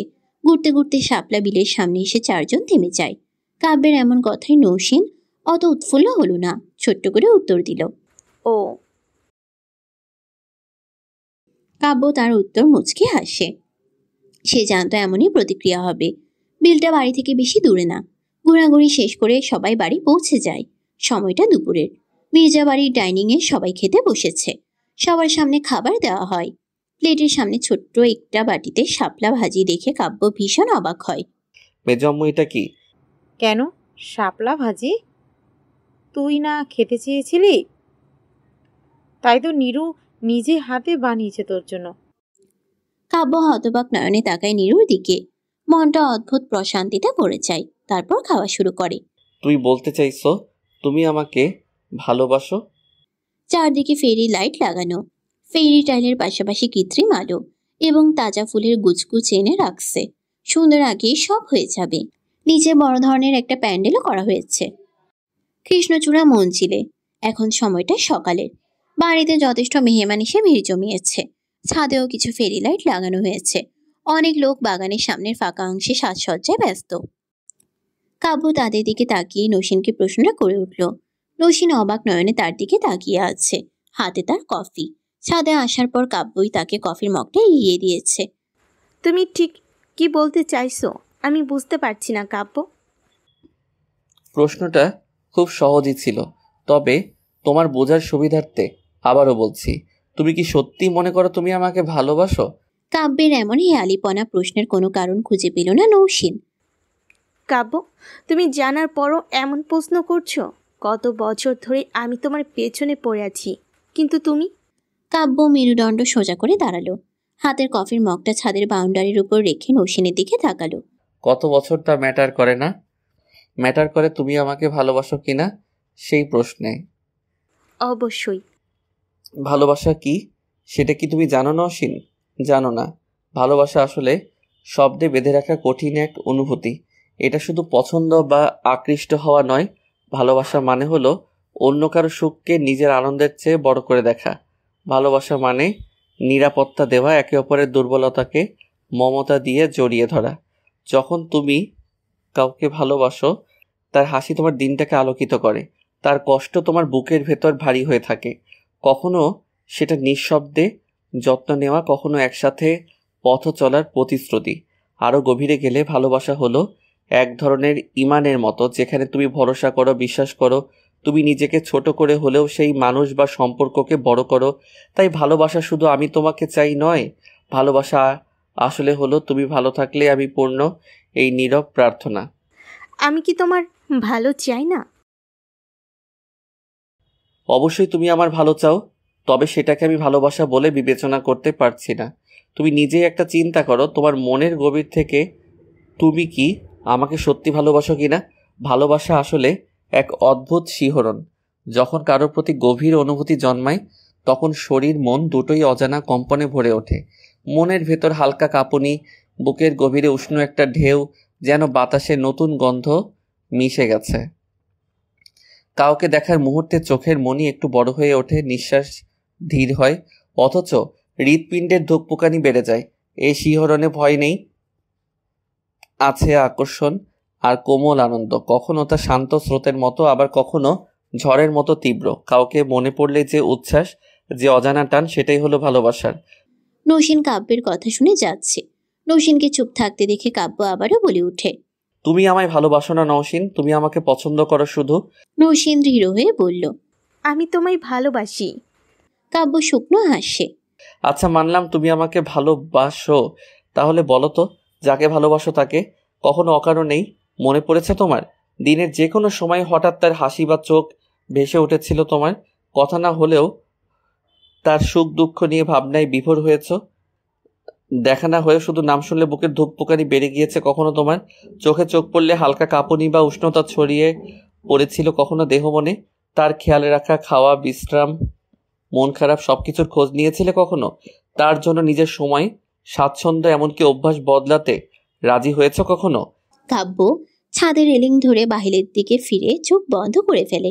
চোখের সামনে ভেসে ওঠে প্রিয় নারীর অবয়ব, তার ফুল।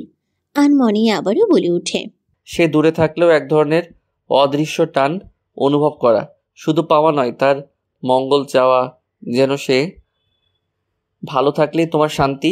বাহির থেকে চোখ সরিয়ে নৌসীনের দিকে আবারও তাকালো কাব্য। এই লক্ষণগুলো কাউকে পেয়ে যাওয়ার আনন্দের চেয়ে বেশি এক নীরব যত্ন, নীরব প্রার্থনার রূপ। সেটাই আসল ভালোবাসার পরিচয়। নৌসীন ভাবনায় ডুবে যায়। এই সব কিছুই নৌসীন কাব্যের জন্য ফিল করেনি। কাব্য যখন তার সামনে থাকতো তখনই শুধু মনে হতো সে কাব্যকে ভালোবাসে, কিন্তু অন্য সময় দিব্যি নিজের লাইফ কাটায়। নসীনকে আনমনা দেখে কাব্য বুঝে যায় তার কথার অর্থ নসীন বুঝতে পেরেছে। আমি তোমার অনুভূতিকে সম্মান করি। তোমাকে আব্বু, কুহু সবাই অনেক ভালোবাসে। তবে তুমি আমার প্রতি যেটাকে ভালোবাসার নাম দিয়েছ সেটা ভালোবাসার নয়। আমি তোমাকে ইগনোর করতাম বলেই তুমি সেটা মেনে নিতে পারোনি। এটা আমরা কেউই মেনে নিতে পারিনি। যখন আমরা কাউকে পছন্দ করি তার ইগনোর। কিন্তু তুমি নিজেই গত 3 দিনের কথা ভেবে দেখো। আমি যখন প্রথম দিন নীরুকে হাত ধরে টেনে মির্জা বাড়ি থেকে নিয়ে আসলাম, তোমার কিন্তু কোনো প্রতিক্রিয়া ছিল না। শপিং মলে তুমি নিজের ইচ্ছে মতো শপিং করে বের হয়েছ। ভালোবাসার মানুষ যখন সামনে থাকে আমরা তখন চাই তার সামনে নিজেকে জাহির করতে। আমাকে কেমন লাগছে মুখে না বললেও চাহনিতে বোঝায়। কালকের কথাই ধরো, তুমি আমার পছন্দটার ক্ষেত্রে শুধু ওহ বলে চালিয়ে দিয়েছিলে, কিন্তু নীরুকে দেখো, ওই বিষাক্ত পানিতে নেমে শাপলা তুলে এনে নিজেই রান্না করেছে। সারা রাত মেয়েটা পায়ের চুলকানিতে ঘুমাতে পারেনি। সব কথা কুহি আমাকে সকালে বলেছিল, ভালোবাসা থাকলে সব কিছুই হয় নওশিন। নসীন ভাবছে সত্যি তো, আমি তো শুধু মুখেই বলে গেলাম ভালোবাসি, কখনো তো অনুভব করিনি। কিছুটা থেমে কাব্য এবার রুক্ষ কণ্ঠে বলে উঠল, তোমার মনে অনুভূতি যেমনই থাক, আমি তোমাকে ভালোবাসি না। নসীন চকিতে কাব্যের দিকে তাকালো। সে জানে কাব্য তাকে ভালোবাসে না, তবে তার কষ্ট কেন হচ্ছে না কাব্য ভালো না বাসায়? তাহলে সত্যি নসীন কাব্যকে ভালোবাসেনি? নীরুকে ভালোবাসেন? নসীনের করা প্রশ্নে কাব্য ক্ষীণ হাসে। নসীন তাকায় সেই হাসির দিকে। কাব্যের দৃষ্টি বাড়ির সামনের ফটকে। সেখানে তার বোন এবং তার প্রিয় রমণী দাঁড়িয়ে হাতের ইশারায় কাকি কি যেন বুঝাচ্ছে, পাক্কা গিন্নিদের মতো। কাব্যের দৃষ্টি অনুসরণ করে নসীন সেদিকে তাকায়। 14 বছর পর মির্জা বাড়িতে পা রেখেছিলাম। দায়িত্বতে থাকা মানুষটার সকল কিছু তাকে বুঝিয়ে দিয়ে পিছুটান ছাড়াবো বলে, কিন্তু কে জানতো পিছুটান ছেড়ে যাওয়ার বদলে এক চঞ্চল কিশোরীর প্রণয়ে সিক্ত হয়ে যাবে সে। কাব্য হাসলো, প্রাণবন্ত সে হাসি। নসীন তাকায় সেদিকে। ওই চঞ্চল ফুলটা আমার হৃদস্পন্দন গ্রাস করে নিয়েছিল প্রথম পলকেই। 29 বছর জীবনে আমি মনেও সেই দিনই কোনো এক কিশোরীর দিকে এতটা গভীরভাবে তাকিয়েছিলাম। নিজেকে এখন তাকে ছাড়া ভাবতে পারি না, দম বন্ধ হয়ে আসে। নীরু তোমাকে ভালোবাসে? নসীনের কথায় কাব্য আবার প্রশান্তির হাসি হাসে। নসীন পেয়ে যায় সে উত্তর। কাব্য নীরুর দিকে তাকিয়ে বলে উঠে, নীরু আমাকে ভালোবাসুক বা না বাসুক, ওকে আজীবন আমার কাছেই থাকতে হবে। আমি ছাড়া দ্বিতীয় কোনো গন্তব্য তার নেই। সকল রাস্তার সমাপ্তি আমি পর্যন্তই। আমার মা, খালামণি আর আঙ্কেল খুনির ফাঁসি মঞ্জুর করে এসেছে আব্বু। কবির মির্জার রুমে রফিকুল মির্জা, নীলুফা বেগম, রূপালী নিয়াজ এবং সবার মধ্যমণি কাব্য দাঁড়িয়ে আছে। কিছুক্ষণ আগে কাব্যর বলা প্রতিটা কথা শুনে সবাই হতবাক, সাথে প্রচন্ড খুশিও। হয়তো আজ সব খুশি আজ তাদের হাতে এসে ধরা দিয়েছে। সময়টা সন্ধ্যা 6টা। নতুন সাজে সেজে উঠেছে কৃষ্ণচূড়া মঞ্জিল। ফেরি লাইটের নিয়ন আলোয় চারদিকে সৌন্দর্য দ্বিগুণ বেড়ে গেছে। সবাই যে যার রুমে তৈরি হতে ব্যস্ত। কিছুক্ষণ পরেই সব আয়োজন শুরু হবে। সে মুহূর্তে জরুরি তলবে কাব্য বড়দের সবাইকে কবির মির্জার ঘরে ডেকে পাঠিয়েছে। এক এক করে সবাই কক্ষে প্রবেশ করে অবাক। তারপর কক্ষের দরজা চাপিয়ে দেওয়া হলো। তুই সত্যি বলছিস কাব্য? চোখের কোণে পানির কবির মির্জার। কাব্য ক্ষীণ হাসে। এই বিষয়ে আমি মিথ্যা বলতে পারি আব্বু? কবির মির্জা ছেলেকে জড়িয়ে ধরে। আমার কাকলি ন্যায় বিচার পেয়েছে এতগুলো বছর পর, কিন্তু কিভাবে কি কাব্য? কবির মির্জার করা প্রশ্নে সবাই উৎসুক। উপস্থিত সবার চোখে একই প্রশ্ন। কাব্য সবাইকে বুঝতে বলে, নিজেও বসে। যখন মা মারা যায় তখন আমার বোঝার মতো অত বয়স ছিল, কিন্তু যখন একটু বড় হলাম মায়ার প্রতিটা কথার মর্ম বুঝতে পেরেছি। অনার্সের প্রথম বর্ষে থাকাকালীন আমি এই তদন্ত শুরু করি। অনেক বছর ধরে অনেক কাঠখড় পুড়িয়ে এভিডেন্স জোগাড় করি। রাহাত আঙ্কেলের চাচা এটা জানতে পেরে আমাকে অনেকবার মারারও ট্রাই করে, তবে ভাগ্য আমার সহায় ছিল। গত বছরের শেষের দিকে কেসটা আমি আবার আদালতে তুলি, তবে এত বছরের পুরনো কেস বিধায় কেউ তেমন আগ্রহ দেখায়নি। কিন্তু আমি হাল ছেড়ে দেইনি। যে আমার মা, খালামণি, রাহাত আঙ্কেল এবং খালামণি শাশুড়িকে মেরে ফেলেছে শুধুমাত্র কিছু সম্পত্তির লোভে, যার জন্য আমি মায়ের আদর ভালোবাসা থেকে বঞ্চিত হয়েছি। আমার বাবা তার প্রিয় মানুষ হারিয়েছে, যার জন্য আমার ফুল এতিম হয়েছে। তাকে কিভাবে ছেড়ে দেই বলো? মনে আছে তোমাদের গত সপ্তাহে আমি ঢাকা গিয়েছিলাম? তার আগের দিন যখন আমরা গ্রাম ঘুরতে বের হয়েছিলাম, আমার অ্যাসিস্ট্যান্ট ফোন দিয়েছিল। আমাদের কেসটার আসলে এভিডেন্স আমরা সেদিন পাই, তাই আমি দ্রুত ঢাকার উদ্দেশ্যে বের হয়ে যাই। কি এভিডেন্স? যে খালামণিদের গাড়ি অ্যাক্সিডেন্ট করিয়েছিল এবং আম্মুকে গুলি মেরেছিল তার সন্ধান আমরা পাই। তারপর তাকে ধরে নিয়ে আর জবানবন্দি নেই, তাকে আদালতে পেশ করি। সব তথ্য পেয়ে কোর্ট ওই খুনিকে ফাঁসির সাজা শোনায়। সবাই কাব্যের দিকে তাকিয়ে আছে। নিয়াজ, কবির, রফিকুল গিয়ে কাব্যকে জড়িয়ে ধরে। সবার চোখে পানি।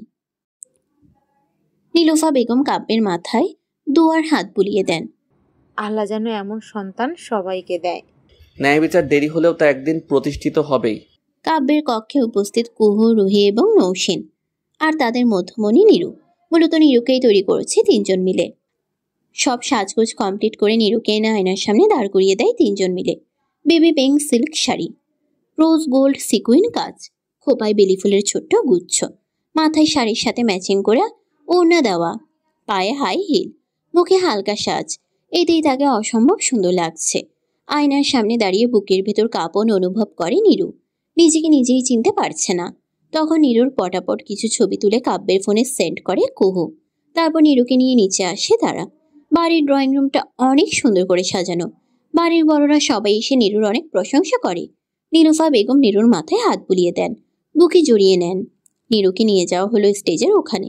নীরুকে বসিয়ে দিয়ে তার পাশে কুহু, রুহি বসে পড়ে। তবে নীরুর এইসবে মন নেই।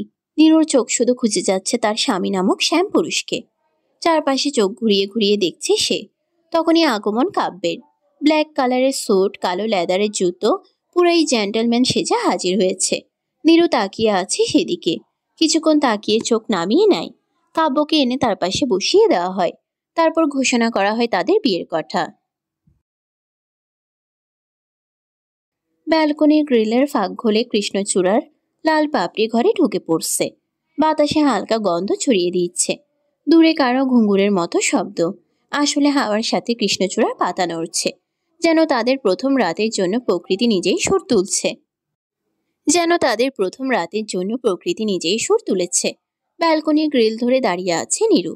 অনুষ্ঠান শেষ হয়েছে অনেক আগেই। শাড়ি পাল্টে এখানে এসে দাঁড়িয়েছে, চোখ তার কৃষ্ণচূড়া গাছের দিকে।